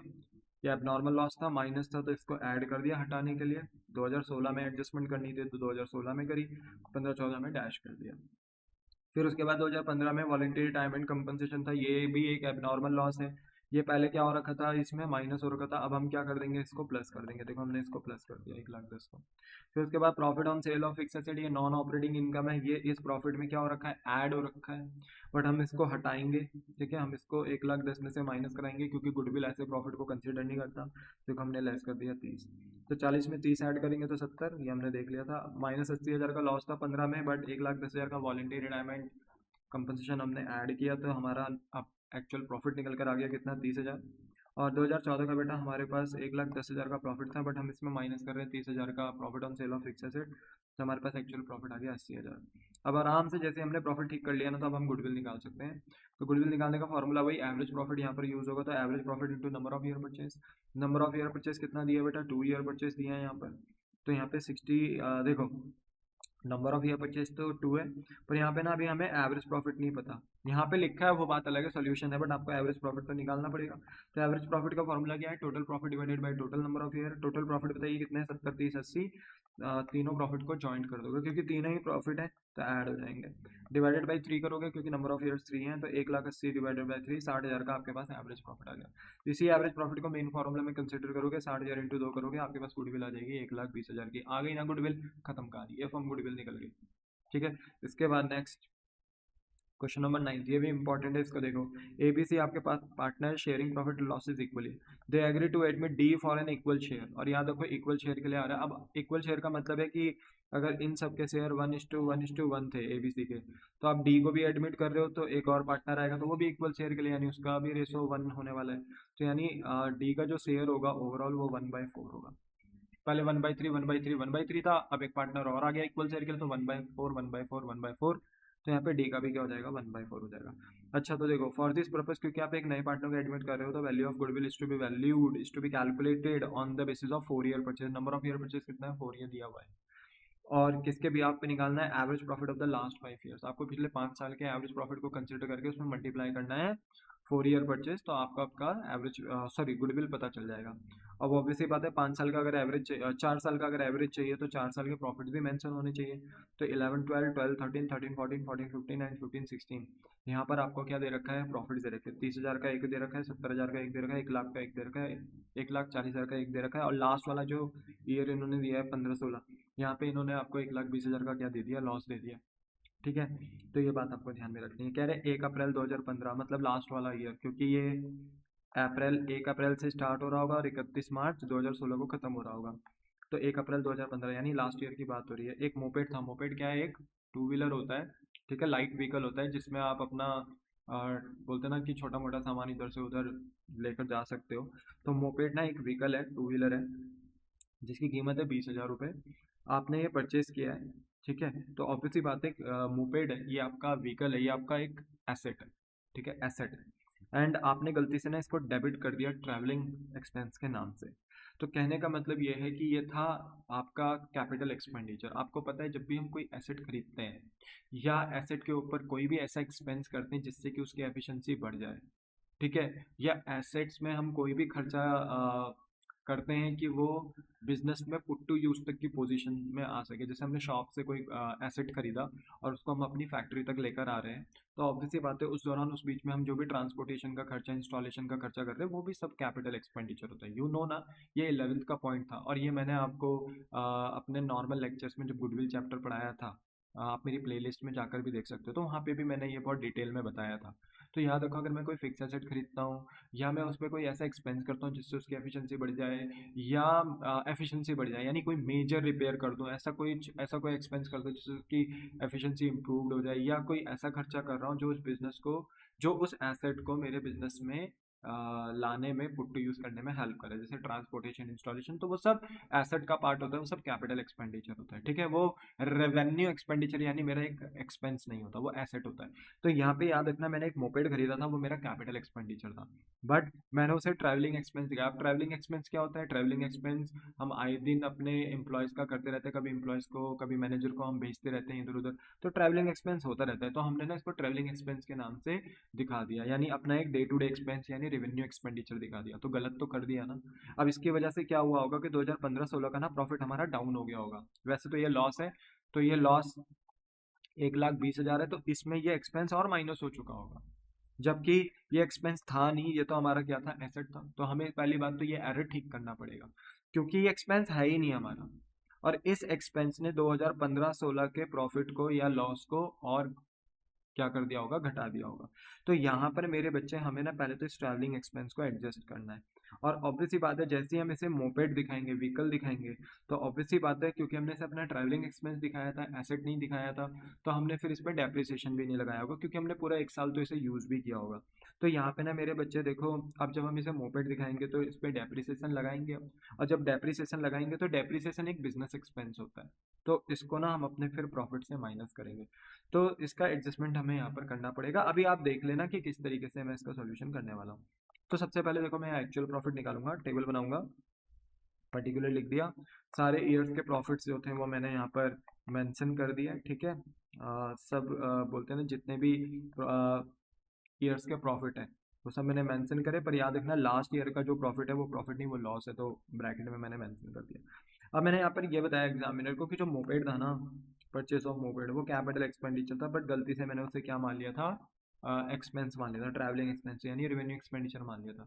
तो मैं आज इसको सही कर रहा हूँ, पहले मैंने इसे माइनस करा होगा, क्योंकि एक्सपेंस दिखाया होगा तो अपने प्रॉफिट से माइनस किया होगा। अब मैं इसे वापस क्या कर रहा हूँ? ऐड कर रहा हूँ, क्योंकि ये मेरा एक्सपेंस नहीं है, ये मेरा एसेट है, मैं इसे ऐड कर रहा हूँ। और जब मैं इसे अपना एसेट दिखा रहा हूँ तो ऑब्वियसली बात है, मैंने इसे पूरे साल भर यूज़ भी किया होगा, तो इस पे क्या लगाऊंगा मैं? डेप्रिसिएशन। पहले इसलिए नहीं लगा पाया था डेप्रिसिएशन, क्योंकि पहले से मोपेड मैंने दिखाया नहीं, पहले मैंने इसे व्हीकल दिखाया नहीं, तो डेप्रिसिएशन भी नहीं लगाया। आज दिखा रहा हूँ तो पहले आज अपना प्रॉफिट मैं ठीक कर रहा हूँ, पहले तो मैं आज अपना प्रॉफिट बढ़ा रहा हूँ, कह रहा हूँ ये मेरा एक्सपेंस नहीं था जिसने मेरे प्रॉफिट को घटाया होगा, बट अब मैं इसे वापस ऐड कर रहा हूँ। तो पहले तो मैंने अपने ये मोपेड वाला पॉइंट ठीक किया, और फिर अब इस पॉइंट पे आया हूँ कि मोपेड मैंने पूरे साल भर यूज़ भी किया होगा बिजनेस में, जिस पे डेप्रिसिएशन भी लगा होगा। तो डेप्रिसिएशन कितने परसेंट का लगा? 25% का। किस पे लगेगा? इसी 20,000 पे लगेगा। तो 20,000 का 25% अगर हम निकालते हैं तो ये 5,000 निकल कर आता है। सर ये तो बताया नहीं, WDV मेथड है कि SLM मेथड है? याद है 11th में पढ़ते थे, WDV मेथड होता है जहाँ पर हम एसेट की वैल्यू पे जब डेप्रिसिएशन लगाते हैं तो जो WDV वैल्यू निकल कर आती है, जैसे फॉर एग्जांपल आपके पास एसेट है 20,000 रुपये का, आपने पहले साल इस पे 25% का डेप्रिसिएशन लगाया, तो कितना आ रहा था? 20,000 का 25%, 5,000, तो वैल्यू कितनी आई फिर? 15,000। तो दूसरे साल जो डेप्रिसिएशन लगेगा ना, वो 15 पे लगेगा, क्योंकि ये WDV वैल्यू कहलाई जाती है जिसमें आप डेप्रिसिएशन लेस कर चुके होते हो। तो एसेट की वो वैल्यू या वो रिटर्न डाउन वैल्यू जिसमें डेप्रिसिएशन लेस हो चुका है, उसको हम नेट वैल्यू कहते हैं, यानी रिटर्न डाउन वैल्यू कहते हैं, और फिर सेकंड ईयर उसी पे हम डेप्रिसिएशन लगाते हैं। पर ओरिजिनल में क्या होता है कि अगर हम पहले साल अगर 20,000 में 25% का डेप्रिसिएशन लगा रहे हैं यानी 5,000, और वैल्यू कितनी आई एक साल के एंड में? 15। तो जब दूसरे साल में डेप्रिसिएशन लगाऊंगा, ये फर्स्ट का या सेकंड ईयर का डेप्रिसिएशन जब मैं लगाऊंगा, तो 20,000 पे ही लगाऊंगा 25%, मैं 15,000 पे नहीं लगाऊंगा। इसको मैं SLM मेथड बोलता था। तो याद है 11th में हमने इसे पढ़ा भी था डेप्रिसिएशन चैप्टर में बहुत अच्छे से। तो बच्चे कहते हैं यहाँ तो आपने बताया नहीं, यहाँ इसलिए नहीं बताया बेटा क्योंकि यहाँ पे सिंगल ईयर में ही लग रहा है डेप्रिसिएशन, इसके बाद तो कोई ईयर ही नहीं है। अगर इसके बाद कोई ईयर होता ना तो क्वेश्चन जरूर बताता कि WDV मेथड है कि SLM, ठीक है। तो ये बात ध्यान रखना। अच्छा, तो हमने 5,000 का डेप्रिसिएशन लगा दिया। अब हमने करा, देखो ये तो 30 ही आ गया, 70 ही आ गया, 1 लाख ही आ गया, 140 ही आ गया। पर 2015-16 का जो प्रॉफिट है ना, वो 1,20 में देखो 1,20,000 का लॉस था ये, ठीक है। इसमें 20,000 हमने ऐड किए तो हमारा लॉस थोड़ा कम हो जाएगा, तो ये लॉस हो जाएगा हमारा अब 1 लाख। और 1 लाख में ये 5,000 का एक्सपेंस हम डेप्रिसिएशन का जो है वो माइनस कर रहे हैं, तो हमारा लॉस फाइनली कितना हो जाएगा? 1,5। वैसे दिख कितना रहा था? 1,20, बट चीज़ें एडजस्ट करने के बाद कितना हो गया? 1,5। तो अब हम इसको कर सकते हैं, ठीक है। यहाँ पे मैंने बताया भी है कि रेवेन्यू एक्सपेंडिचर, कैपिटल एक्सपेंडिचर क्या है, वो सब मैं बता चुका हूँ, तो आप देख लेना एक बार वीडियो पॉज करके, ठीक है। अच्छा, गुडविल कैसे निकालेंगे? वही एवरेज प्रॉफिट के हिसाब से, तो average profit into number of year purchase. बताओ नंबर ऑफ ईयर परचेज कितने हैं? नंबर ऑफ ईयर परचेज हमारे पास है 4 ईयर, तो यहाँ पे देखो हमने 4 ईयर लिख दिया। एवरेज प्रॉफिट नहीं पता, एवरेज प्रॉफिट निकालेंगे। एवरेज प्रॉफिट का फॉर्मूला है total profit divided by total number of year. आप मुझे बताओ यहाँ पर हमारे पास प्रॉफिट जो हमने निकाला है वो कितना निकाला है? 30, 70, 1 लाख, 1 लाख 40। लास्ट ईयर का जो लॉस एडजस्ट करने के बाद आया है वो आया 1,05,000। तो देखो सारे प्रॉफिट मैंने ऐड किए, लास्ट वाला लॉस 1,05,000 एडजस्ट कर लिया, माइनस कर दिया, डिवाइडेड बाय 5। अब अगर मैं सॉल्व करता हूँ देखो, ठीक है। अच्छा मैंने ना ये ब्रैकेट कर दिया तो माइनस है, अदरवाइज आप यहाँ पे माइनस करके भी सिंपल 1,05,000 लिख सकते थे, ठीक है। अगर आप सॉल्व करोगे तो 2,35,000 आएगा। कितने नंबर ऑफ ईयर्स हैं? 5। सॉल्व करोगे तो 47,000 आएगा एवरेज प्रॉफिट। एवरेज प्रॉफिट की जगह पे लिखोगे 47,000, नंबर ऑफ ईयर परचेज है 4, आपकी गुडविल निकल कर आ गई 1,88,000। बोलो क्लियर हो गई बात? द आंसर इज यस, ठीक है। देखो एक ना ये क्वेश्चन है, इसको भी देख लो जरा, ये बहुत प्यारा क्वेश्चन है, ये एक बार आ चुका है एग्जाम में, इसलिए इस मैं ये तो नहीं कहता कि ये आएगा ही आएगा, बट स्टिल आप इसकी प्रैक्टिस कर लो, ठीक है। तो देखो यहाँ पे ना कैलकुलेट करना है goodwill of the firm base on the basis of 3 year purchase of the average profit मान लो, ठीक है। ये वैसे वेटेड एवरेज से लिया है, पर मैं आपको बता दूं वेटेड एवरेज आपके सिलेबस में नहीं है, इसलिए मैंने यहाँ पर जो वेटेड एवरेज की इन्फॉर्मेशन है वो छुपा दी। और आप 2 मिनट के लिए मान लो, इसे हमें एवरेज प्रॉफिट के हिसाब से करना है, तो एवरेज प्रॉफिट बेसिस पे हमें करना है। एवरेज प्रॉफिट लेना है हमें पिछले 4 साल का, और उसमें मल्टीप्लाई करना है 3 ईयर परचेज, तो we will get our goodwill, क्या हमारी फर्म की गुडविल क्या है। अच्छा प्रॉफिट जो लास्ट 4 ईयर्स के दिए हैं वो दिए हैं, 2020 का है 25,000, 2021 का 27,000, 2022 का है 46,900, और 2023 का 53,810। इन्होंने कहा यू आर रिक्वायर्ड, ठीक है, कह रहे हैं यू आर रिक्वायर्ड या you are supplied the following information, कुछ फॉलोइंग इन्फॉर्मेशन आपको दी है, यानी एडजस्टमेंट दी है जिनको कंसिडर करना है। पहला है कि 1 जनवरी 2021 को आपने एक मेजर प्लांट रिपेयर करा, मेजर प्लांट, छोटी मोटी रिपेयर नहीं करी आपने, कोई बड़ी रिपेयर करी होगी। मेजर प्लांट रिपेयर करा, कितने रुपए का? 10,000 रुपए का, which was charge to revenue, यानी आपने इसे रेवेन्यू एक्सपेंडिचर दिखा दिया, यानी आपने इसे अपना एक्सपेंस दिखा दिया। अब आपको पता है, अगर आप, मैंने अभी अभी बताया कि अगर आप एसेट खरीदते हो वो कैपिटल एक्सपेंडिचर यानी एसेट है। अगर आप अपने एसेट के ऊपर कोई ऐसी रिपेयर करते हो, ऐसा कोई एक्सपेंस करते हो जिससे कि उसकी एफिशिएंसी बढ़ जाए, तो वो भी कोई एक्सपेंस नहीं है, वो भी एसेट ही है। या अगर आप उसमें कोई ऐसा एक्सपेंस करते हो जो आपके एसेट को पुट टू यूज़ की कंडीशन में लाने में हेल्प कर रहा है, जैसे शॉप से लेकर आप अपनी फैक्ट्री तक कोई एसेट लेकर आ रहे हो, तो आप ट्रांसपोर्टेशन का खर्चा कर रहे हो, इंस्टॉलेशन का, तो वो एक्सपेंस नहीं होता, वो रिवेन्यू एक्सपेंडिचर नहीं है, वो आपका क्या है? Capital expenditure.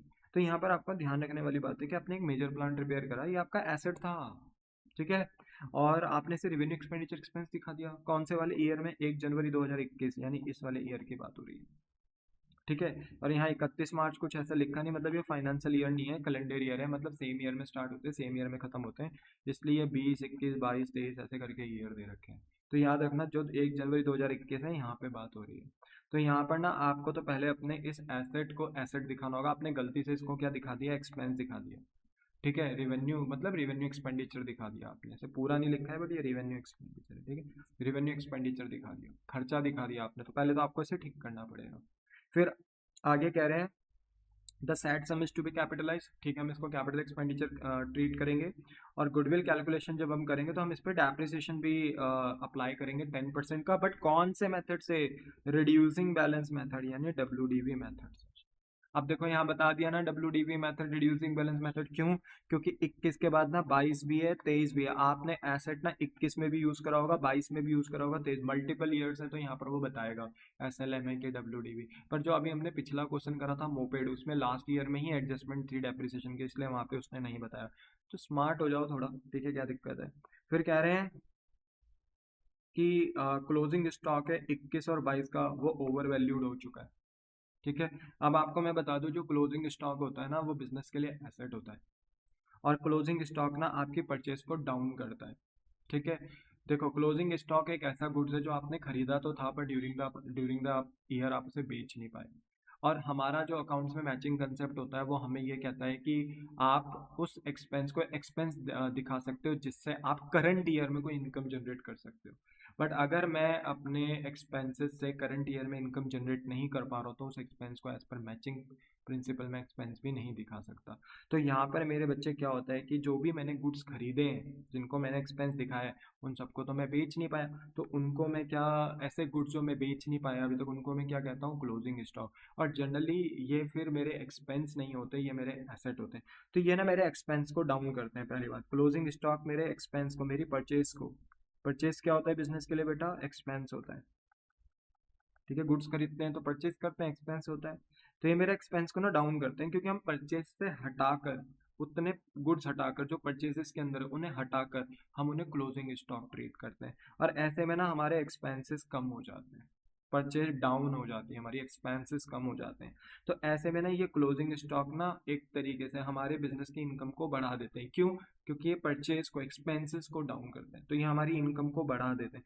तो देखो, आपने गलती से ना क्लोजिंग स्टॉक 21 और 22 का ना ओवर वैल्यूड कर दिया, और अगर आपका क्लोजिंग स्टॉक ना 21-22 का ओवर वैल्यूड हो गया, तो इनडायरेक्टली आपके बिजनेस की इनकम 21-22 के ना बढ़ चुकी है, तो आपको ये ठीक करना पड़ेगा। इसको भी देखेंगे अभी हम।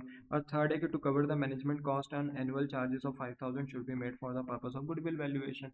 तो यहाँ पे कह रहे हैं कि जो मैनेजमेंट कॉस्ट है, ऑब्वियसली बात है, आपकी मैनेजमेंट तो बेटा हर साल काम करती रहती है, तो जो मैनेजमेंट का जो खर्चा है 5000 रुपये का, वो आपको क्या करना है,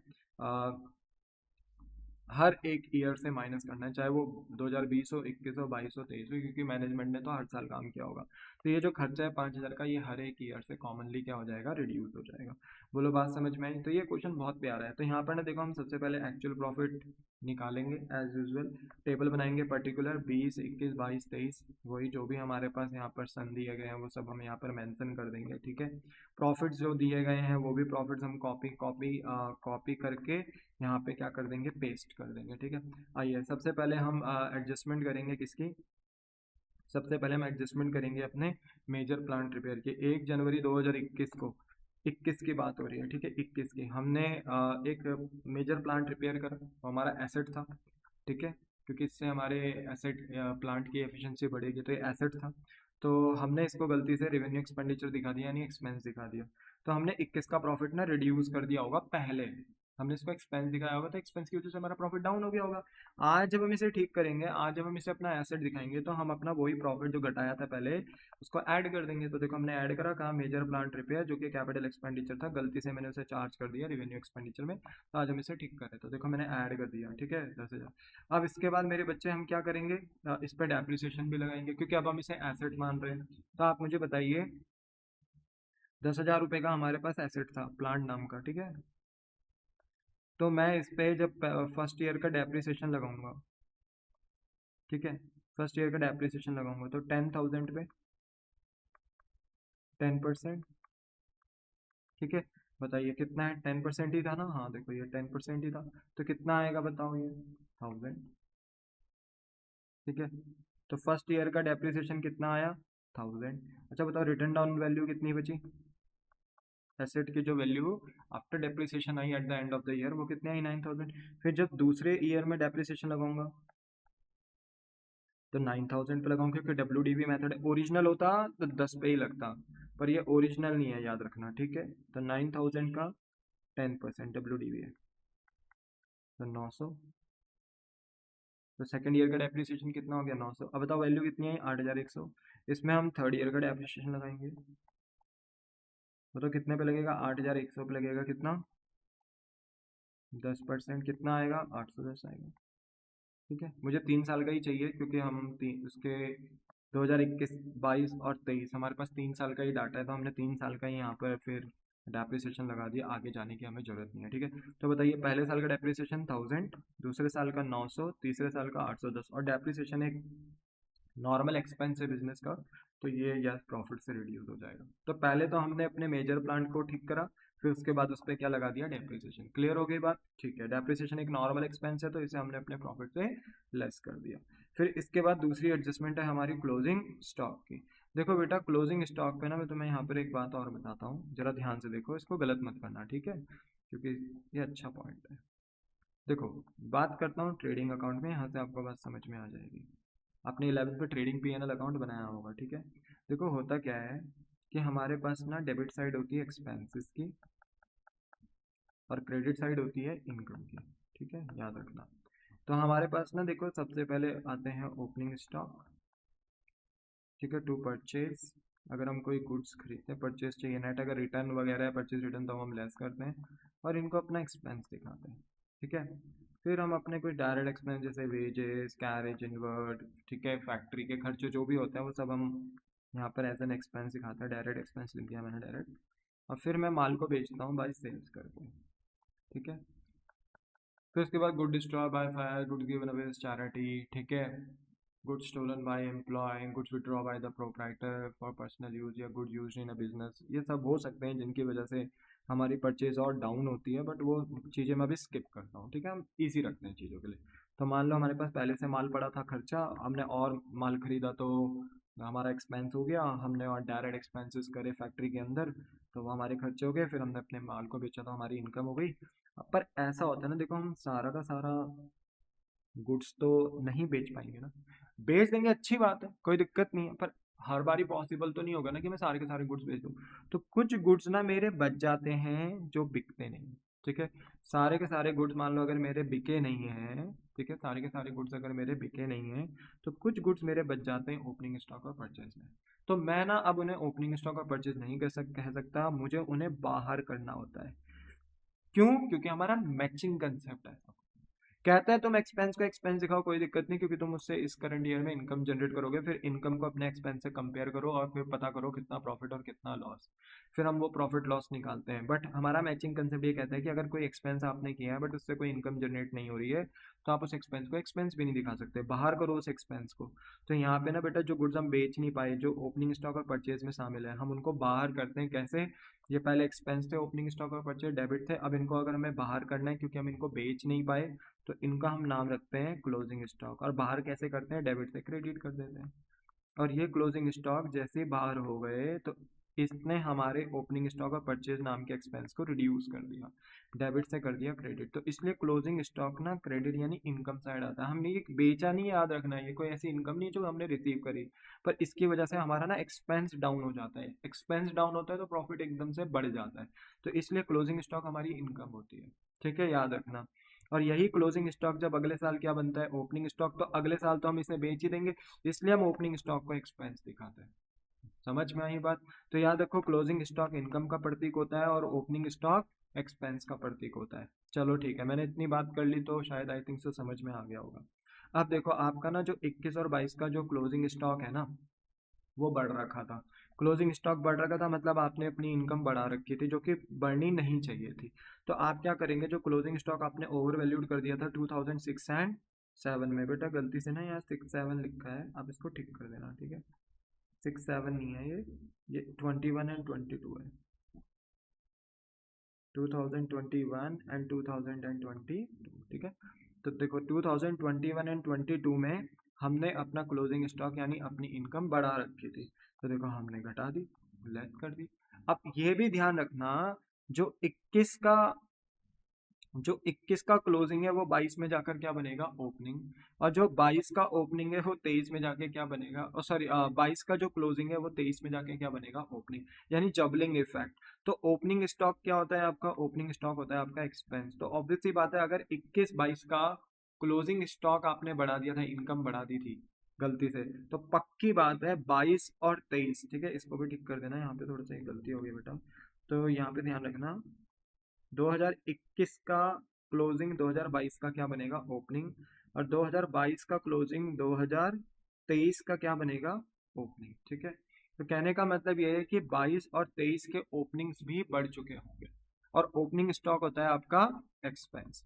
तो आपने 22 और 23 का देखो, 21 का क्लोजिंग 22 का ओपनिंग, 22 का क्लोजिंग 23 का ओपनिंग, ठीक है। तो 22 और 23 का जो ओपनिंग स्टॉक है ना, वो भी ओवर वैल्यूड हो चुका होगा। ओपनिंग स्टॉक क्या है? आपके एक्सपेंसेस। और अगर आपने ज़्यादा एक्सपेंसेस माइनस कर दिए थे तो वो आपको करने ही नहीं चाहिए थे, तो हम उनको क्या कर देंगे? ऐड कर देंगे। तो इसको ध्यान से रखना, इसको ध्यान से समझ के रखना, ठीक है। और लास्ट वाला पॉइंट है कि to cover the management cost. तो आपने मैनेजमेंट कॉस्ट है, हर साल मैनेजमेंट ने काम करा होगा, तो आप मैनेजमेंट कॉस्ट हर साल से माइनस करा दोगे, 5 5 5 5 5 ये माइनस करा दोगे, क्योंकि ये मैनेजमेंट कॉस्ट थी, आपने पहले इसका इफेक्ट नहीं लिया था। तो देखो 25 में से 5 गए 20, 21 का देखे तो 27 में 10 प्लस करोगे 37, 37 में 2000 ये लेस करोगे तो 35, 35 में 5000 ये लेस करोगे 30, 46,900 में 900 लेस करोगे तो 46, 46 में 2000 लेस करोगे तो 44, 44 में प्लस करोगे 1, 45 ये प्लस हो रहा है, ठीक है, 1000। और 45 में से माइनस करोगे 5 तो 40 आ जाएगा।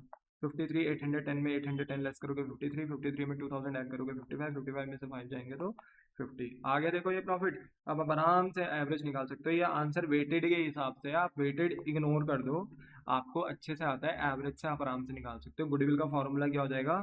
Average profit into number of year purchase. Average profit आप निकाल सकते हो, प्रॉफिट सही सही आप निकाल चुके हो, total profit divided by total number of year कर दो। जैसे आप ये सारे प्रॉफिट ऐड करोगे तो कितना आएगा, 50 40 90 3 1 20 1 40, 1 40 को 4 से डिवाइड कर दो, एवरेज आएगा। ठीक है, और फिर उस एवरेज को मल्टीप्लाई कर दो 3 से, तो you will get your goodwill. याद रखना ये आंसर किसके हिसाब से दिया है, वेटेड के हिसाब से, बट सेम यही वेटेड का जो क्वेश्चन है मैंने एवरेज के हिसाब से बना दिया, क्योंकि आपके पास एवरेज प्रॉफिट मेथड है सिलेबस में, वेटेड नहीं है। तो ये आ रखा है पेपर में, ये एडजस्टमेंट्स आ रखी हैं एवरेज के अंदर, तो इसलिए प्लीज इसको गलत मत करना। ठीक है, चलो क्लियर हो गई बात। ठीक है, ये भी हो गया। अच्छा, इसी के साथ ना मेरे बच्चे हमारा जो एवरेज प्रॉफिट होता है वो खत्म होता है। अब आते हैं हम सुपर प्रॉफिट मेथड के अंदर। देखो सुपर प्रॉफिट मेथड क्या होता है, जब बिजनेस ना इंडस्ट्री के बताए हुए नॉर्मल प्रॉफिट से भी ज्यादा प्रॉफिट अर्न कर लेती है ना, तो उसको कहते हैं कि बिजनेस ने सुपर प्रॉफिट अर्न कर लिया। ठीक है, मान लो कि हम एज अ कार इंडस्ट्री में एंटर हो रहे हैं, हम ना कार का बिजनेस करना चाहते हैं। मैं एक ऐसे इंडस्ट्री में जा रहा हूँ जहाँ पर ऑलरेडी कार का बिजनेस बाकी और लोग भी कर रहे हैं। तो मैंने ये देखा कि कार इंडस्ट्री के अंदर ना नॉर्मली, लेट बी सपोज एक एग्जांपल लेते हैं कि कार इंडस्ट्री के अंदर जो बाकी सारी कंपनी हैं, ऑन एन एवरेज जो वो नॉर्मल प्रॉफिट कमाती हैं, सारी की सारी कार कंपनी, अब ऑब्वियसली बात है मैं सारी की सारी कार कंपनीज को जोड़ दूंगा तो वो इंडस्ट्री बन जाएगी। तो इंडस्ट्री मुझे ये बता रही है कि कार इंडस्ट्री के अंदर हर एक बिजनेस नॉर्मली 1 लाख रुपए का प्रॉफिट कमा लेता है। अब मान लो मैं भी एंटर हो गया कार इंडस्ट्री के अंदर, मैं भी कार का धंधा कर रहा हूँ और मैंने बहुत मेहनत करी। ठीक है, अच्छा क्वालिटी ऑफ गुड बेचा, अच्छी क्वालिटी ऑफ कार बेची, ठीक है, अच्छी सर्विसेज के साथ बेची, तो कस्टमर मेरे साथ जुड़ गया, मेरे बिजनेस का नाम हो गया। तो मेरे बिजनेस ने ना जो प्रॉफिट अर्न किया ना वो किया 1.5 लाख रुपए का। पर मेरी इंडस्ट्री तो कह रही थी कि हम 1 लाख कमा सकते हैं, पर मैंने कितना कमा के दिखा दिया, 1.5 लाख। तो मैंने कितना ज्यादा कमा के दिखा दिया, 50,000 रुपए। बस बेटा इसी को सुपर प्रॉफिट कहते हैं। तो हमारा जो दूसरा मेथड है वो सुपर प्रॉफिट मेथड है। यहाँ पे गुडविल कैसे निकलती है, हम सुपर प्रॉफिट को यहाँ पे बेस लेते हैं, सुपर प्रॉफिट को मल्टीप्लाई करते हैं नंबर ऑफ ईयर परचेज के साथ, तो हमारे पास यहाँ पे गुडविल आ जाती है। सुपर प्रॉफिट का फॉर्मूला क्या है कि देखो हमारे बिजनेस ने कितना प्रॉफिट कमाया, यानी जो भी हमारे बिजनेस का एक्चुअल प्रॉफिट होता है। पर हमारे क्वेश्चन में ना एक्चुअल प्रॉफिट ना 3 4 5 साल के गिवन होते हैं, तो हमें एवरेज प्रॉफिट लेना होता है। तो जो मेरे बिजनेस का एक्चुअल एवरेज प्रॉफिट होता है वो मुझे लेना होता है, उसमें से माइनस करना होता है इंडस्ट्री का नॉर्मल प्रॉफिट, की इंडस्ट्री क्या बोल रही थी मेरे को। तो जैसे ही एवरेज प्रॉफिट को हम नॉर्मल प्रॉफिट से माइनस करते हैं ना, तो हमें सुपर प्रॉफिट पता चल जाता है। फिर उसी सुपर प्रॉफिट को हम मेन फॉर्मूले में लिखते हैं, नंबर ऑफ ईयर से मल्टीप्लाई करते हैं, गुडविल आ जाती है। सवाल ये है कि एवरेज प्रॉफिट तो आप निकाल लोगे, उसमें तो आपको कोई प्रॉब्लम नहीं है, इसका फॉर्मूला आप पढ़कर भी आई हो, total profit divided by total number of year. But sometime ना नॉर्मल प्रॉफिट गिवन नहीं होता। तो नॉर्मल प्रॉफिट कैसे निकलता है कि आप बिजनेस में कितना पैसा लगा रहे हो, कैपिटल एम्प्लॉयड, आपने बिजनेस में कितना पैसा लगाया है, capital employed, multiply by rate by 100। Rate by 100 मतलब इंडस्ट्री जो बता रही है कि किस रेट से आप कमा सकते हो, तो वो रेट आपको क्वेश्चन में दिया रहता है, जिसे हम नॉर्मल रेट ऑफ रिटर्न भी कहते हैं, क्वेश्चन में दिया हुआ रहता है।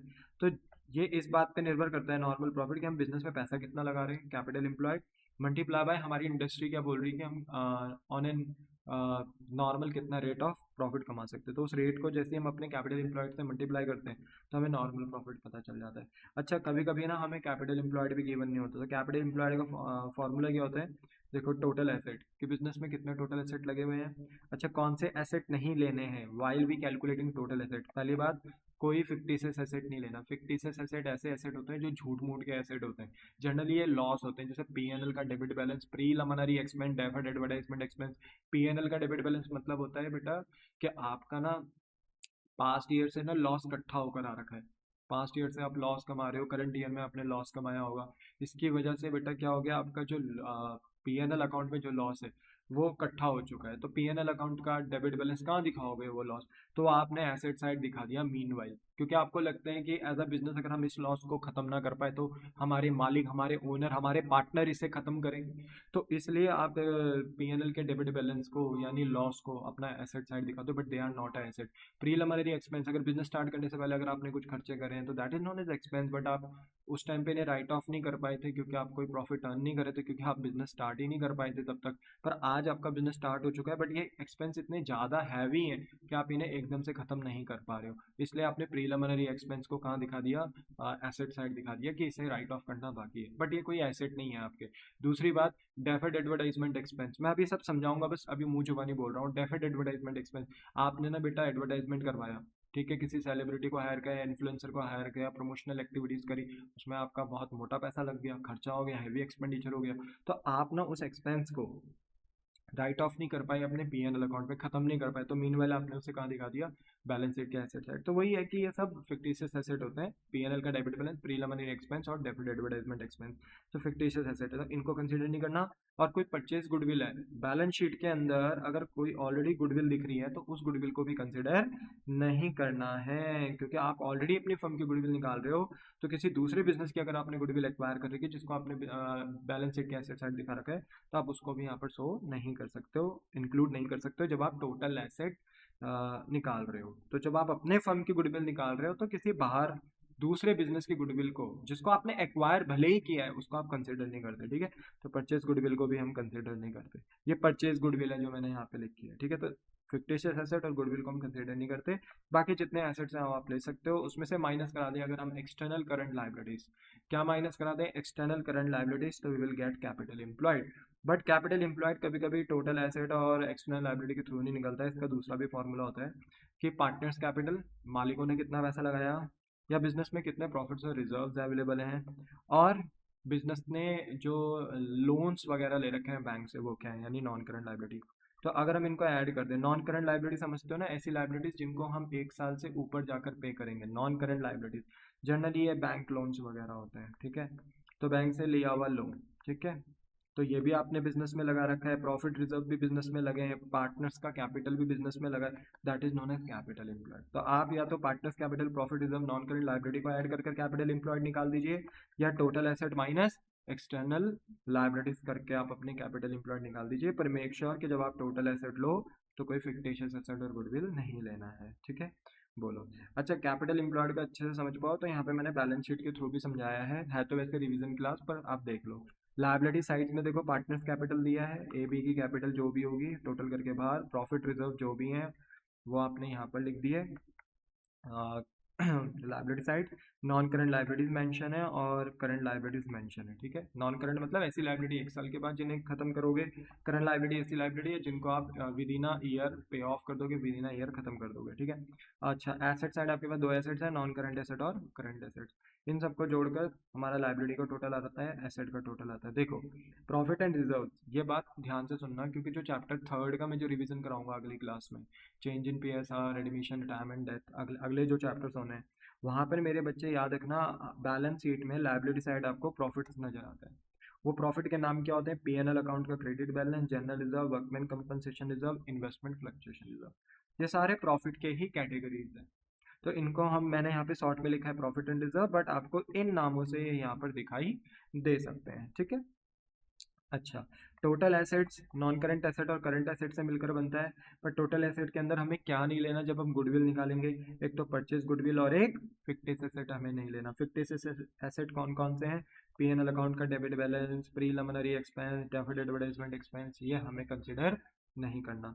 याद रखना एक बात कि जो भी फिक्टिशियस एसेट होते हैं ना, ये आपके लॉस होते हैं, और ये लॉस एसेट साइड क्यों दिख रहे हैं, क्योंकि हम इन्हें अपने पीएनएल में राइट ऑफ नहीं कर पाए।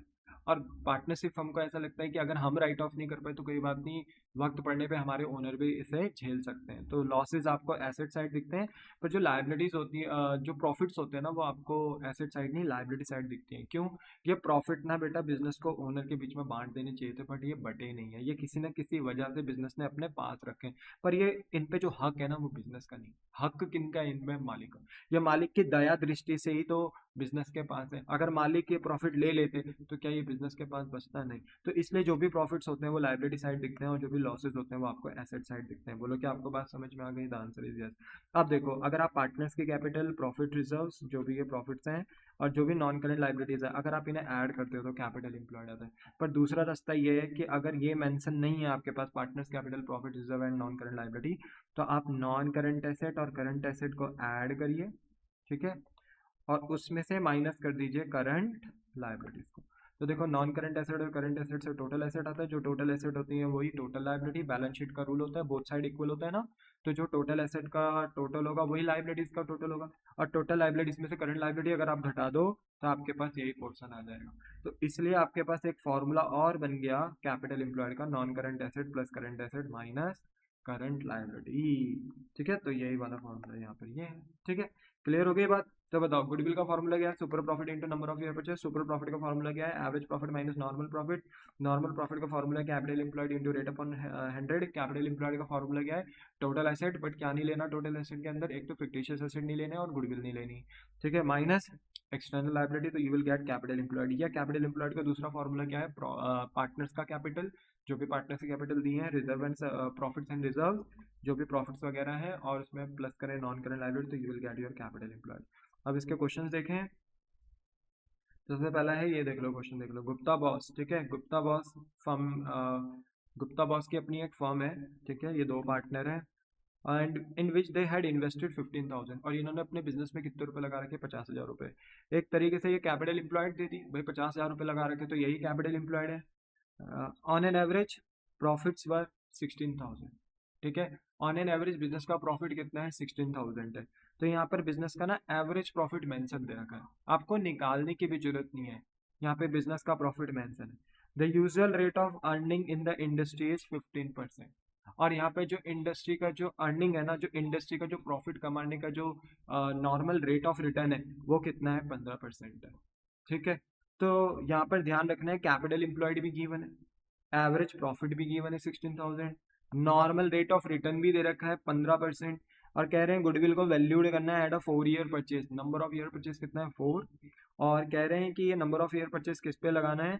उस प्रॉफिट पे जो एक्सेस होगा प्रॉफिट एट द रेट 15%। 15% का जो रेट है वो है नॉर्मल प्रॉफिट, ये नॉर्मल रेट ऑफ रिटर्न है जो इंडस्ट्री बता रही है, तो इससे हमारा नॉर्मल प्रॉफिट आएगा। तो नॉर्मल प्रॉफिट से जितना भी एक्सेस प्रॉफिट होगा ना, यानी सुपर प्रॉफिट, हमें उस सुपर प्रॉफिट के ऊपर ही 4 ईयर परचेज लगाना है। तो एक तरीके से ये सुपर प्रॉफिट ही है। यहाँ पर गुडविल निकालने के लिए आपसे बोला गया है, तो यहाँ पर हमने लिख दिया calculation of goodwill by super profit method, और यहाँ पर हमने गुडविल निकाली है। गुडविल का निकालने का formula super profit into number of year purchase. Number of year purchase हमारे पास क्या है मेरे बच्चे? यहाँ पे 4 ईयर परचेज, तो हमने यहाँ पे 4 लिख दिया। सुपर प्रॉफिट अभी के लिए नहीं पता, यहाँ मेंशन है, ठीक है, बट अभी के लिए मान लो नहीं पता। तो सुपर प्रॉफिट का फॉर्मूला क्या है? Average profit minus normal profit. आप बताइए, एवरेज प्रॉफिट क्वेश्चन में दे रखा था? हाँ दे रखा था, ये आसान हो गया क्योंकि एवरेज प्रॉफिट क्वेश्चन में मेंशन है। नॉर्मल प्रॉफिट क्वेश्चन में मेंशन है नहीं, तो यहाँ पे नॉर्मल प्रॉफिट हमें निकालना पड़ रहा है। नॉर्मल प्रॉफिट हम कैसे निकालेंगे बेटा? कैपिटल एम्प्लॉयड की बिजनेस में पैसा कितना लगा है, तो बिजनेस में पैसा लगा है capital employed 50,000 into rate upon 100, जो इंडस्ट्री का रेट है, इंडस्ट्री का रेट कितना है? 15%, तो 15/100, 50,000 का 15% निकालते हो कितना आएगा? 7,500 आएगा। ये आ गया नॉर्मल प्रॉफिट। देखो यहाँ कैपिटल एम्प्लॉयड भी निकालना पड़ा क्योंकि क्वेश्चन में दे रखा था। अब बताओ average profit minus normal profit. Average profit question में गिवन है 16, नॉर्मल प्रॉफिट कितना है? 7,500। 16,500 में से 7,500 जाएगा तो सुपर प्रॉफिट कितना आ गया? 8,500। सुपर प्रॉफिट को अगर आप अपने मेन फॉर्मूले में लिखोगे तो यहाँ पर 8,500 इंटू 4 करोगे तो आपके पास गुडविल निकल कर आ जाएगी 34,000। आराम से मक्खन, कोई दिक्कत नहीं, आराम से निकाल सकते हो, ठीक है। फिर इसके बाद एक ये 15th वाला क्वेश्चन है, ये आप खुद करना, ठीक है, ये आप खुद कर सकते हो। बड़ा बड़ा बड़ा मजेदार क्वेश्चन है। राकेश अशोक आपका दो पार्टनर है, इन्होंने प्रॉफिट अर्न किया है 5,000, बताया नहीं कौन सा प्रॉफिट है, तो एवरेज प्रॉफिट ले लोगे इसको। द एम्प्लॉयड कैपिटल, देखो कैपिटल एम्प्लॉयड भी 25,000 दे दी। It is expected the average rate of profit is 15%। Industry का जो रेट ऑफ रिटर्न है 15% है। गुडविल निकालना है। If the goodwill is valued eight 3 year purchase of super profit, तो नंबर ऑफ ईयर परचेज कितना है? 3। तो अच्छी बात है, सुपर प्रॉफिट आप निकाल ही लोगे। सुपर प्रॉफिट का फॉर्मूला होगा average profit minus normal profit. Average profit आपको दे रखा है 5,000। नॉर्मल प्रॉफिट कैसे निकलेगा? Capital employed into rate upon 100। तो 25,000 की कैपिटल एम्प्लॉयड है, इस पर रेट लगा दोगे 15%, तो आपको आपकी क्या पता चल जाएगा? Normal profit. उसी नॉर्मल प्रॉफिट को अपने एवरेज प्रॉफिट से माइनस कर दो, average profit minus normal profit, super profit पता चल जाएगा, उसमें मल्टीप्लाई कर दो 3, you will get your goodwill, ठीक है। अच्छा क्वेश्चन नंबर 16, ये देखो, ये क्वेश्चन ठीक है, लिखा है एवरेज नेट, ये नेट दो बार आ गया, इसको एक बार काट देना। Average net profit expected in the future, जो एवरेज प्रॉफिट है वो कितना है? 36,000 पर ईयर। मतलब ऐसा लगता है, आपको लगता है कि हम हर साल कितना एवरेज प्रॉफिट कमाते हैं? 36,000 कमाते हैं। The average capital employed in the business, वो है 2 लाख रुपए की। कैपिटल एम्प्लॉयड भी यहाँ पे मेंशन है। Rate of interest expected from the capital invested in this class of business is 10%। आपका जो इंडस्ट्री कह रहा है कि जिस बिजनेस को आप कर रहे हो, सेम जो क्लास ऑफ बिजनेस है, यहाँ से आप कितना प्रॉफिट कमा सकते हो? नॉर्मली 10% कमा सकते हो, तो नॉर्मल रेट ऑफ रिटर्न दे दिया। रेम्यूनरेशन यानी पार्टनर्स की सैलरी वगैरह दे रखी है, कितनी, 6,000 रुपीज़। अब ये क्यों दी है, क्योंकि ये हमें एडजस्ट करना है, साफ सी बात है, ये हमें एडजस्ट करना है। और हम ये एडजस्ट किससे करेंगे, अपने एवरेज प्रॉफिट से, नॉर्मल प्रॉफिट से नहीं। नॉर्मल प्रॉफिट तो इंडस्ट्री का बताया हुआ प्रॉफिट है, उससे थोड़ी एडजस्ट कर देंगे। अगर सैलरी एक एक्सपेंस है जो मुझे पार्टनर को देना है, तो मेरे बच्चे वो एक्सपेंस में अपने प्रॉफिट से रिड्यूस करूंगा ना, उसको अपने नॉर्मल प्रॉफिट से रिड्यूस थोड़ी करूंगा। तो 36,000 में से 6,000 की रिम्यूनरेशन एडजस्ट कर दी जाएगी, तो एक्चुअल में जो मेरा एवरेज प्रॉफिट आएगा वो 36 नहीं 30 आएगा। अच्छा, क्वेश्चन की डिमांड है फाइंड आउट करो value of goodwill on the basis of 2 year purchase of super profit. Super profit के बेसिस पे आप गुडविल निकालो with the help of 2 year purchase basis पे। हमने कहा ठीक है, तो यहाँ पे हमें गुडविल निकालनी है, तो हमने एग्जामिनर को बताया calculation of goodwill by super profit method. Goodwill का फॉर्मूला क्या हो गया बेटा, super profit into number of year purchase. अब बताइए नंबर ऑफ ईयर परचेज कितना है, यहाँ पे 2 ईयर परचेज हमने लिख दिया। सुपर प्रॉफिट अभी नहीं पता, तो average profit minus normal profit. अच्छा, एवरेज प्रॉफिट हमने एग्जामिनर को बता दिया था, तो 36, पर इसमें 6,000 हमने पार्टनर का रिम्यूनरेशन लेस कर दिया, तो एक्चुअल में एवरेज प्रॉफिट कितना है, 30,000। ये हमने यहाँ मेंशन कर दिया। नॉर्मल प्रॉफिट हम निकालेंगे। नॉर्मल प्रॉफिट का formula capital employed into rate upon 100। Capital employed कितनी दे रखी है क्वेश्चन में, 2 लाख, तो हमने कॉपी किया यहाँ पे पेस्ट कर दिया। 2 लाख का 10%, क्योंकि रेट ऑफ रिटर्न 10 है, 10% करा, तो नॉर्मल प्रॉफिट आ गया 20,000। अब नॉर्मल प्रॉफिट की जगह पे हमने लिख दिया 20,000, तो 30 में से 20, एवरेज में से नॉर्मल प्रॉफिट माइनस करेंगे, 30 में से 20 गए 10। इसी 10,000 को हम अपने गुडविल के फॉर्मूले में लिखेंगे, तो 10,000 into 2, number of year purchase है 2, तो बस हमारे पास गुडविल आ गई 20,000 रुपये। इतना आसान है बेटा, कुछ भी नहीं है। अब देखो ये 17 वाला तुम खुद कर सकते हो, ये कर लगा लो, अभी वीडियो पॉज करो, कर लो इसको, ठीक है। आंसर दे रखा है 16,000 आएगा गुडविल। देखो यहाँ पर पता है बात क्या है, यहाँ पे ना बस एक इतनी सी बात है बस बेटा, कि यहाँ पे ना मैंने आपको मल्टीपल ईयर्स के प्रॉफिट दी थी, तो आपको यहाँ एवरेज निकालना पड़ेगा, और एवरेज आपको पता है total profit divided by total number of year. बाकी कैपिटल एम्प्लॉयड, कैपिटल इन्वेस्टमेंट दी है, तो कैपिटल एम्प्लॉयड आपको दे रखी है डायरेक्ट 80,000। 15,000, 15% का आपको नॉर्मल रेट ऑफ रिटर्न दे रखा है, तो कैपिटल एम्प्लॉयड निकल जाएगी, ठीक है। सॉरी, नॉर्मल प्रॉफिट आपका निकल जाएगा, क्योंकि कैपिटल एम्प्लॉयड दिया और नॉर्मल रेट ऑफ रिटर्न दिया, तो नॉर्मल प्रॉफिट निकल जाएगा। अच्छा, एवरेज प्रॉफिट आप निकाल लोगे, नॉर्मल प्रॉफिट भी आप निकाल लोगे, एवरेज माइनस नॉर्मल कर कर आप सुपर प्रॉफिट निकाल लोगे। 2 ईयर परचेज दिया है, तो super profit into 2 year purchase करोगे, तो आपका गुडविल आ जाएगा। आराम से कर सकते हो, मक्खन है, कोई दिक्कत नहीं, ठीक है। इसके बाद एक अच्छा क्वेश्चन कराऊँ मैं आपको।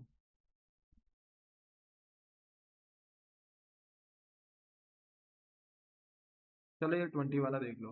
Capital of the firm of Joy, Roy and Mona, ठीक है। देखो जॉय, मोय और जॉय, रॉय और मोना तीनों की कैपिटल दे रखी है 2 लाख, यानी एक तरीके से कैपिटल इम्प्लॉयड दे दिया। Market rate of interest, normal rate of return कितना है, 15%। कह रहे एनुअल सैलरी टू पार्टनर्स, ये पार्टनर्स है, पार्टनर्स यानी तीनों की सैलरी मिला के कितनी है, 12,000, ठीक है, ईच, ठीक है, 12,000 ईच, ठीक है, यानी हर annual salary to partners is rupees 12,000 each, ठीक है। हम्म।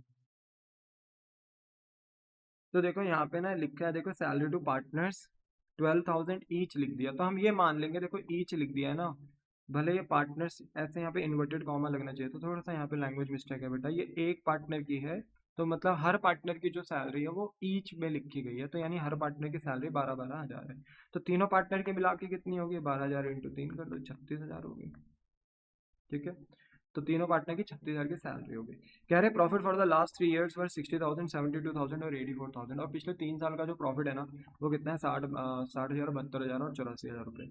Goodwill is to be valued, आपको गुडविल वैल्यूड करनी है 2 year purchase of the last 3 years average super profit के हिसाब से, मतलब पिछले, बोलते हैं ना कि 3 ईयर्स का आपको एवरेज प्रॉफिट लेना है, वहाँ से आपको फिर सुपर प्रॉफिट कैलकुलेट करना है, और 2 ईयर परचेज के साथ मल्टीप्लाई करा के अपनी गुडविल निकाल देनी है, ठीक है। तो गुडविल ऑफ द फर्म निकाले, तो हमने कहा भाई चलो ठीक है। अच्छा देखो, सुपर प्रॉफिट के हिसाब से ही निकलेगी गुडविल।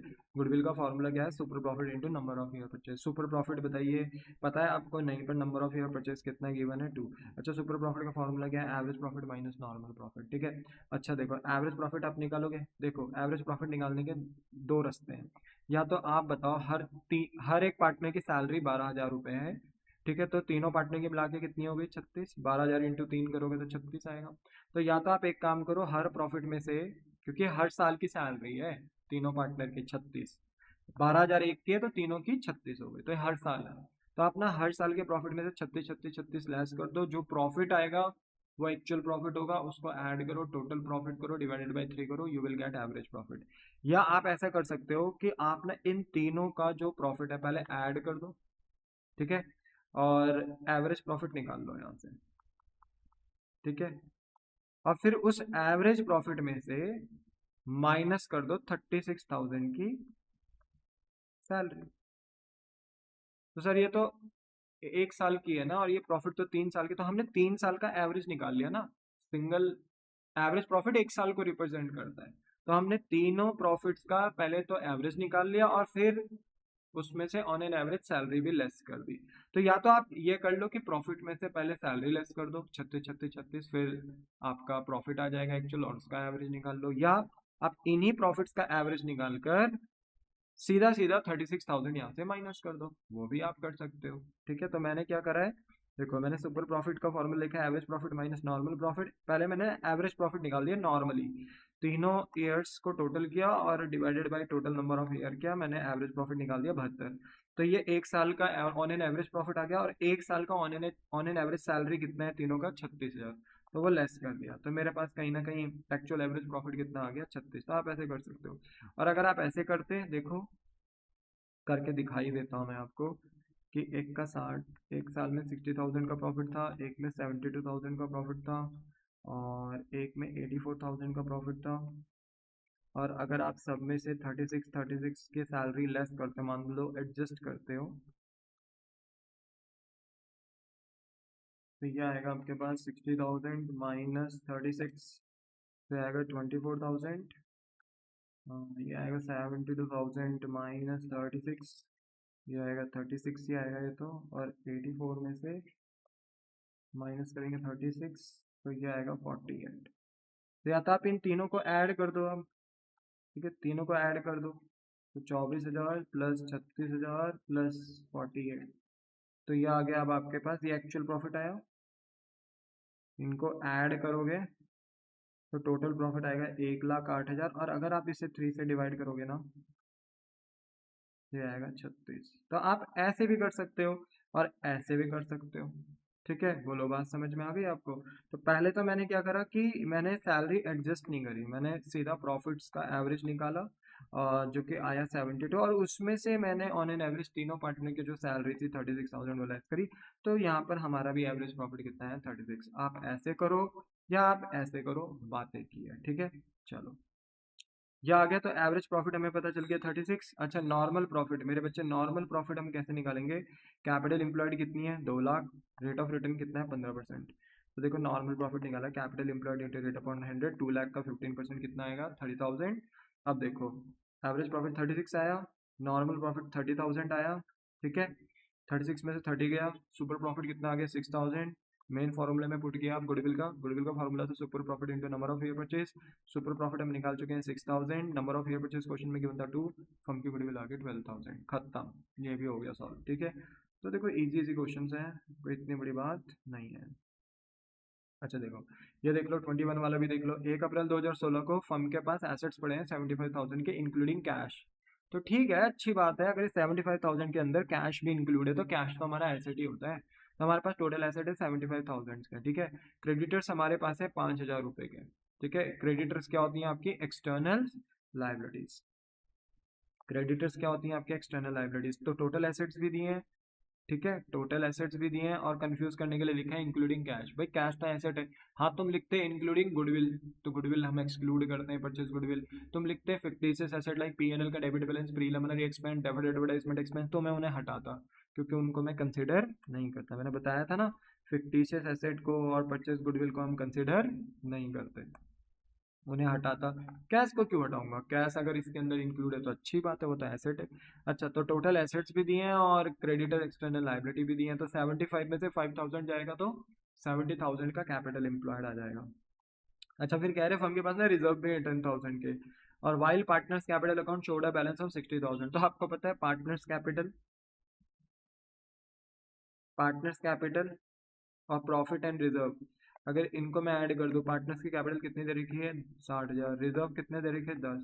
अच्छा, एनसीएल कोई बैंक लोन तो है नहीं, जीरो, आपको पता है, तभी भी कैपिटल एम्प्लॉयड कितना आ रहा है 70। यानी आपके पास चॉइस है, आप किसी भी फॉर्मूले से कैपिटल एम्प्लॉयड यहाँ पे निकाल सकते हो, ठीक है।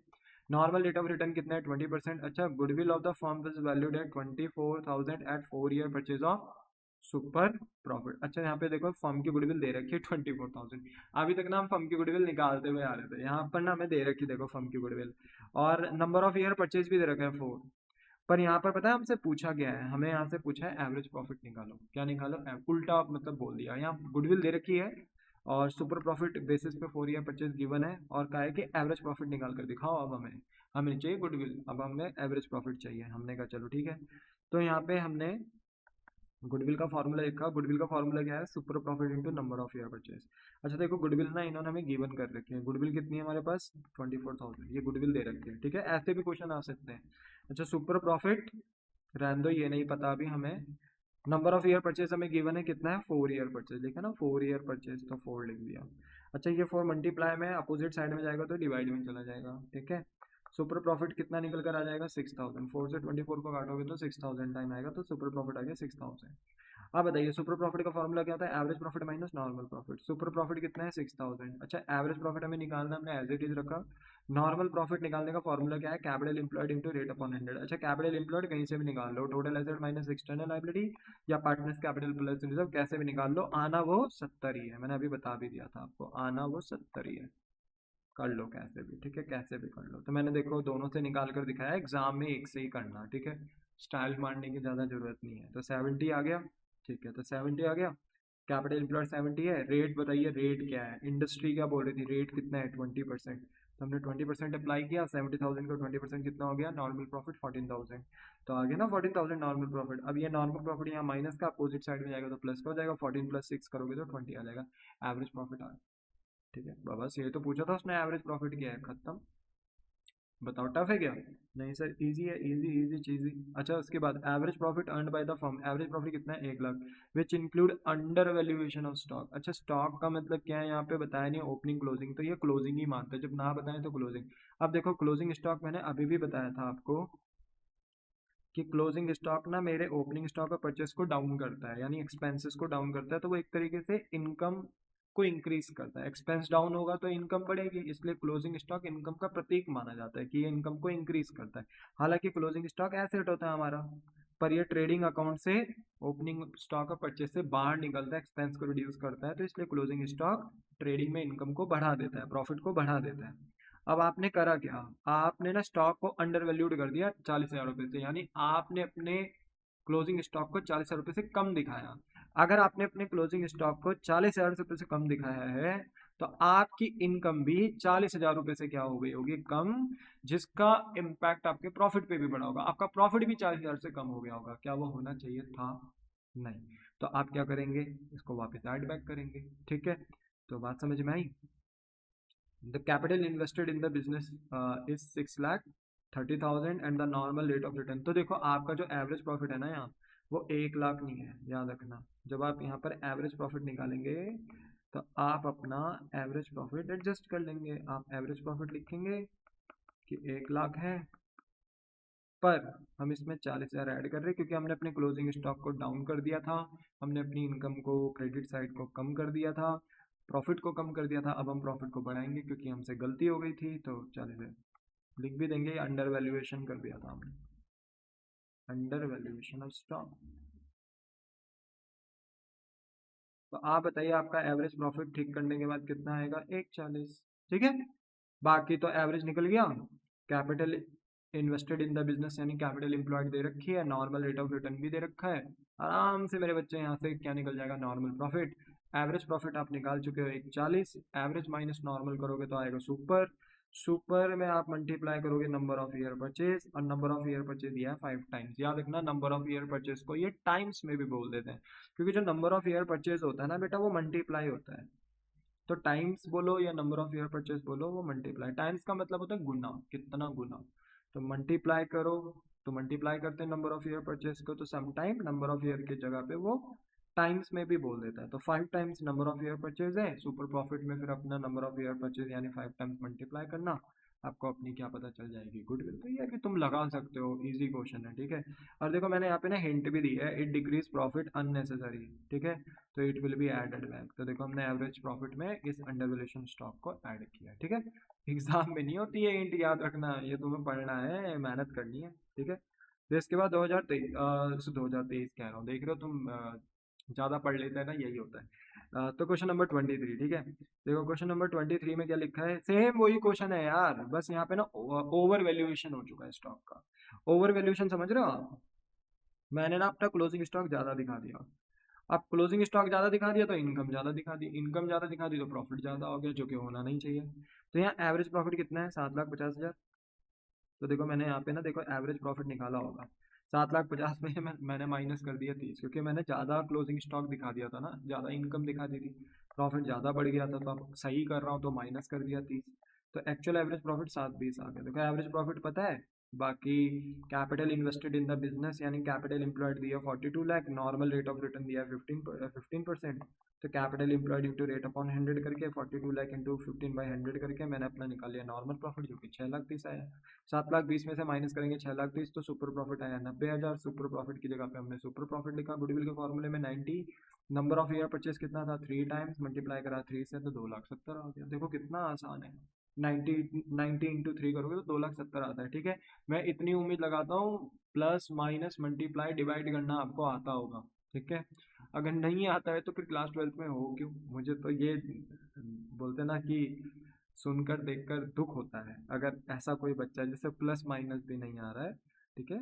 इट मीन्स आपको मेहनत करने की बहुत ज़रूरत है, ठीक है। चलो अब आते हैं हम अपने नेक्स्ट मेथड की तरफ, ठीक है। यह हमारा देखो यहाँ पे ना सुपर प्रॉफिट मेथड खत्म हो गया, ओके ओके ओके। ना एवरीवन बेटा, अब हम बात कर रहे हैं कैपिटलाइजेशन ऑफ प्रॉफिट मेथड के ऊपर। देखो कैपिटलाइजेशन ऑफ प्रॉफिट मेथड के अपने आप में फर्दर दो पार्ट्स हैं, capitalisation of average profit method और capitalisation of super profit method, ठीक है।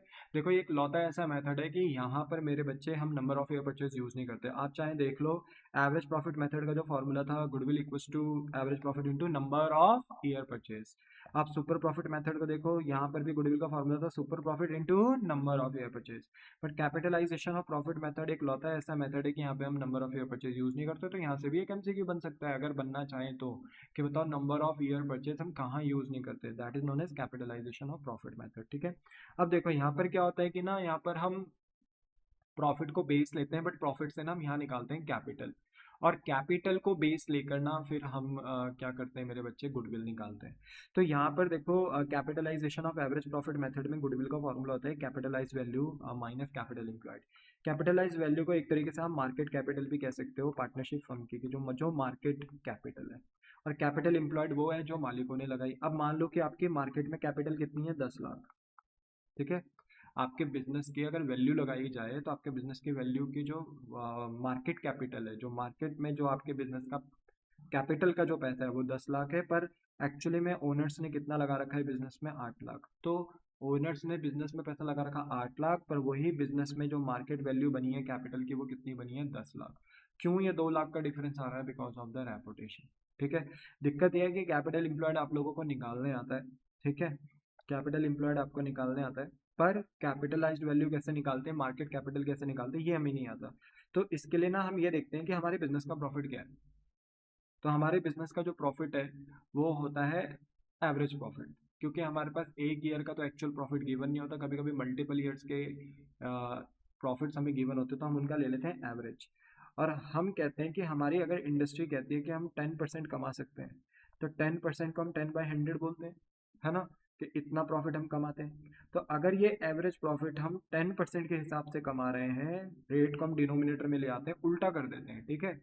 और हम कहते हैं कि अगर ये प्रॉफिट हमने रेट के हिसाब से कमाया है, और अगर हम इसे 100 पे पुल कर देते हैं, 100% यानी मैक्सिमम पे लेकर आ जाते हैं, तो हम कहते हैं कि यहाँ से हमारे बिजनेस की मार्केट कैपिटल निकल कर आ जाती है, यानी हमने अपने प्रॉफिट को ही कैपिटलाइज कर दिया।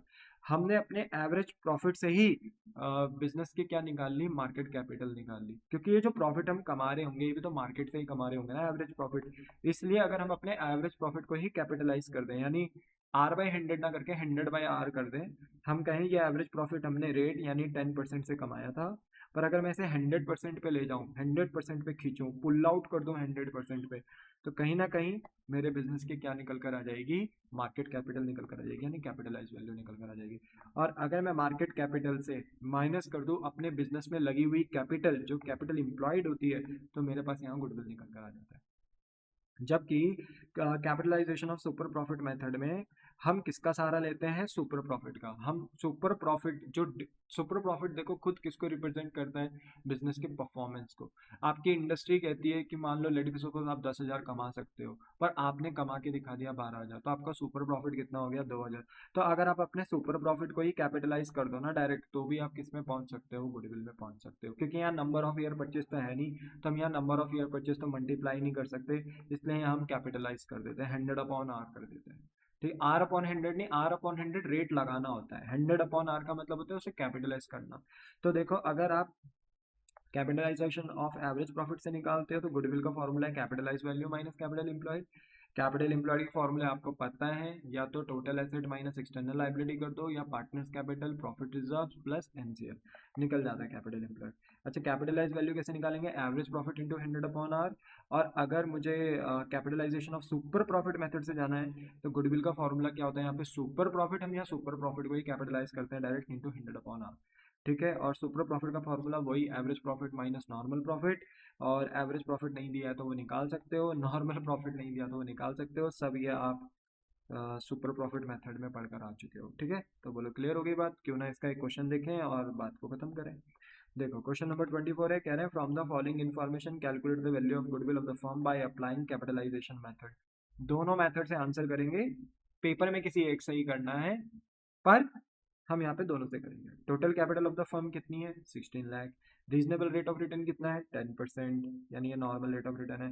प्रॉफिट कितना है, 2 लाख। इस प्रॉफिट को हम अपना एवरेज प्रॉफिट मानेंगे, नहीं बताते कौन सा प्रॉफिट होता है, एवरेज प्रॉफिट होता है। ठीक है, गुडविल निकाल रहे हैं कैपिटलाइजेशन ऑफ एवरेज और capitalisation of super profit method से। Average capitalisation of average profit method से फॉर्मूला क्या होता है, capitalise value minus capital employed. बताइए, कैपिटलाइज वैल्यू तो हम निकालेंगे, but capital employed, total capital of the firm, capital employed हमें दे रखा है ऑलरेडी 16 लाख। अच्छा, कैपिटलाइज वैल्यू कैसे निकालेंगे, एवरेज प्रॉफिट को कैपिटलाइज कर देंगे, अपने एक्चुअल प्रॉफिट को ही 100% पे लेकर आ जाएंगे, तो हमें मार्केट कैपिटल पता चल जाएगी, यानी कैपिटलाइज वैल्यू पता चल जाएगी बिजनेस की। तो एवरेज प्रॉफिट कितना था बेटा बिजनेस का, 2 लाख। इसी प्रॉफिट को एवरेज प्रॉफिट मानेंगे, 2 लाख इंटू 100, और रेट कितना है 10, तो डिवाइडेड बाई 10। तो अगर आप सॉल्व करते हो तो बिजनेस की मार्केट कैपिटल आ गई 20 लाख, यानी कैपिटलाइज वैल्यू आ गई 20 लाख। 20 लाख में से आप अपने बिजनेस में जो एक्चुअल में कैपिटल लगाई है 16 लाख, अगर उसे लेस करते हो तो आपको डिफरेंस पता चलेगा 4 लाख का। और देखो ना, अगर बिजनेस में 16 लाख लगा रखे हैं तो मार्केट में 20 लाख कैसे होगी आपकी वैल्यू। इट मीन्स कि आप अच्छा काम कर रहे होंगे मार्केट में, रेपुटेशन परफॉर्मेंस अच्छी होगी, तभी तो गुडविल अराइज होगी, तो हम डिफरेंस को गुडविल मान सकते हैं। और capitalisation of super profit method में क्या फॉर्मूला होता है गुडविल का, सुपर प्रॉफिट को ही कैपिटलाइज कर देते हैं इंटू 100/R। अच्छा, सुपर प्रॉफिट नहीं पता, सुपर प्रॉफिट का formula average profit minus normal profit. अच्छा, एवरेज प्रॉफिट तो हमें यहीं दे रखा है क्वेश्चन में, कितना है, 2 लाख। नॉर्मल प्रॉफिट नहीं दिया, फॉर्मूला जाएगा capital employed into rate upon 100। Capital employed कितनी है, 16 लाख, और रेट अपॉन 100, क्योंकि रेट लगा रहे हैं, नॉर्मल प्रॉफिट निकाल रहे हैं ना हम यहाँ पे, तो रेट बाय 100, तो 16 लाख का 10% निकालेंगे तो 1,60,000 आएगा। तो एवरेज प्रॉफिट 2 लाख है, नॉर्मल प्रॉफिट अभी निकाला 1,60, तो सुपर प्रॉफिट आ गया 40,000। अब इस 40,000 को ही हम कैपिटलाइज कर देंगे 100/R, तो ये आ गया गुडविल 4 लाख। ठीक है, अब देखो दोनों से आंसर क्या आ रहे हैं, सेम आ रहे हैं। ठीक है, दोनों मेथड सेम ही है, दोनों मेथड सेम बात करते हैं। ठीक है, एक देखो, तुमने कैपिटलाइज वैल्यू कैसे निकाला, मैं लॉजिक दे देता हूँ क्योंकि मुझसे रहा भी तो नहीं जाता।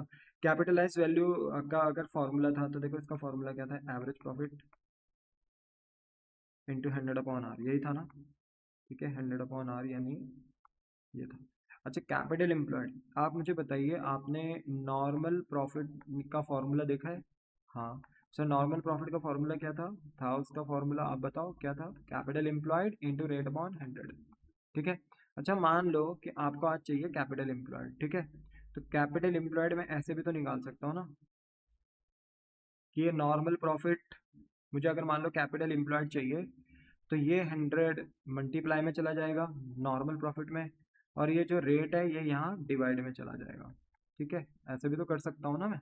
मेरे कहने का मतलब ये है कि अगर मैं ये मल्टीप्लाई वाला सेक्शन, ठीक है, ये मल्टीप्लाई वाला सेक्शन अगर अपोजिट साइड में लेकर आता हूँ तो जो 100 डिनोमिनेटर में है वो यहाँ न्यूमरेटर में चला जाएगा, और जो यहाँ न्यूमरेटर में है वो डिनोमिनेटर में चला जाएगा।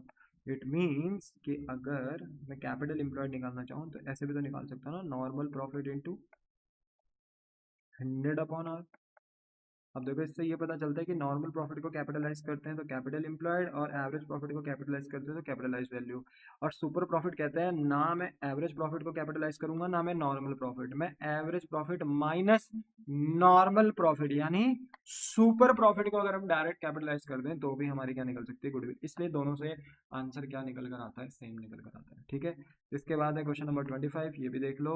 अ firm earns 3 lakh as its annual profit, firm ने 3 लाख रुपए का एनुअल प्रॉफिट कमाया, इसको हम एवरेज प्रॉफिट मान लेंगे।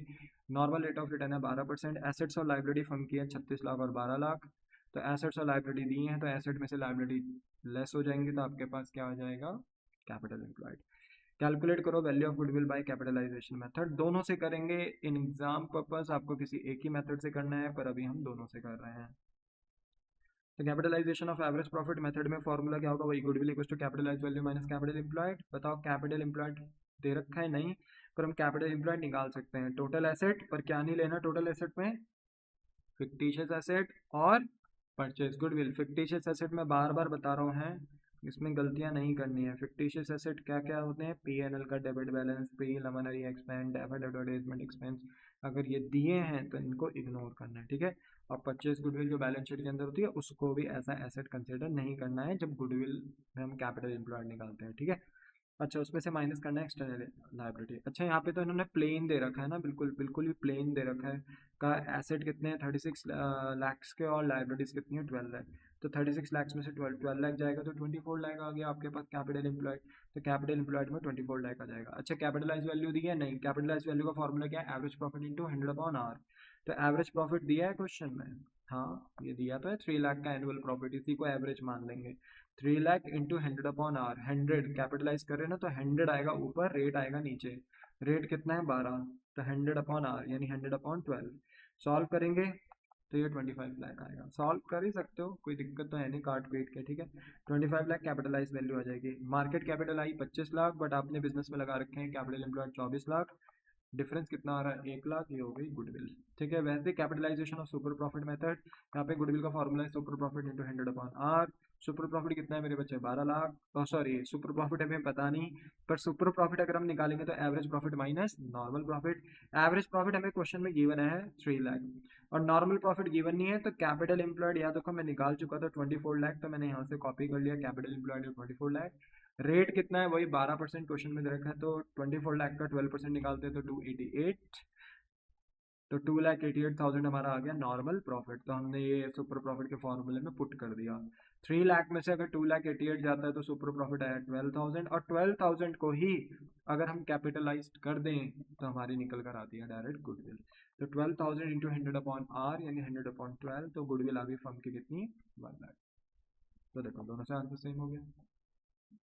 अब ये वाला क्वेश्चन आपको करना है। ठीक है, देखो ये वाला मैं समझा देता हूँ, घर से करेंगे आप, या अभी वीडियो पॉज करके कर लेना। आंसर यहाँ दे रखा है, ठीक है, दोनों से कर लेना, या चलो किसी एक से भी कर लेना, आपकी मर्जी, पर दोनों से कर लेना जिस, क्योंकि प्रैक्टिस अच्छी रहती है। ठीक है, फर्म ने अर्न किया है प्रॉफिट 5 लाख, तो एवरेज प्रॉफिट हो गया। नॉर्मल रेट ऑफ रिटर्न कितना है 10%, आर दे रखा है rate. Value of total asset excluding goodwill, कि इसमें इंक्लूड नहीं है गुडविल, एक्सक्लूड है। एक्सक्लूड का मतलब है हटाना, तो हटा रखा है पहले से। ठीक है, वैसे भी हम गुडविल लेते नहीं है और इन्होंने भी एक्सक्लूड कर रखा है। ठीक है, मतलब ये टोटल एसेट बिल्कुल मस्त मक्खन है। टोटल आउटसाइडर लाइबिलिटीज भी दे रखी है कितनी, आपको 55 लाख एंड 14 लाख, यानी 55 लाख के तो हो गए टोटल एसेट जिसमें परचेज गुडविल एक्सक्लूड है, अच्छी बात है। और आउटसाइडर लाइबिलिटी जो करंट लाइबिलिटीज है वो कितनी है 14 लाख, तो ये भी अच्छी बात है। तो एसेट माइनस लाइबिलिटी करके आप अपना कैपिटल एम्प्लॉयड निकाल लेंगे। वैल्यू ऑफ गुडविल निकालो according to the capitalisation of super profit method as well as capitalisation of average profit, दोनों से निकालना है, ये आराम से आप कर सकते हो। ठीक है, तो दो लो बेटा, इसी के हिसाब इसी के साथ साथ हमारा ना ये पूरा टॉपिक होता है फिनिश। ठीक है, और मेरे बच्चे मैंने आपको लगभग लगभग सारी ही चीज़ें बढ़ा दी हैं, इसमें इसमें कुछ भी मैंने छोड़ा नहीं है। बस पेपर में अगर यहाँ से कोई एमसीक्यू निकल कर आता है या कोई क्वेश्चन यहाँ से आता है सॉल्व करने के लिए, तो कृपया करके आप ये क्वेश्चन बिल्कुल भी गलत ना करें। ठीक है मेरे बच्चों, तो आज के लिए मैं अपनी क्लास यहीं पे ख़त्म करता हूँ। नेक्स्ट लेक्चर में मिलूंगा चैप्टर नंबर 3 यानी change in the profit sharing ratio among existing partner के रिवीजन के साथ। ठीक है, तब तक के लिए टाटा बाय बाय सयोनारा। हो सके तो इस वीडियो को ज़्यादा से ज़्यादा लाइक शेयर एंड सब्सक्राइब जरूर करें। बाय।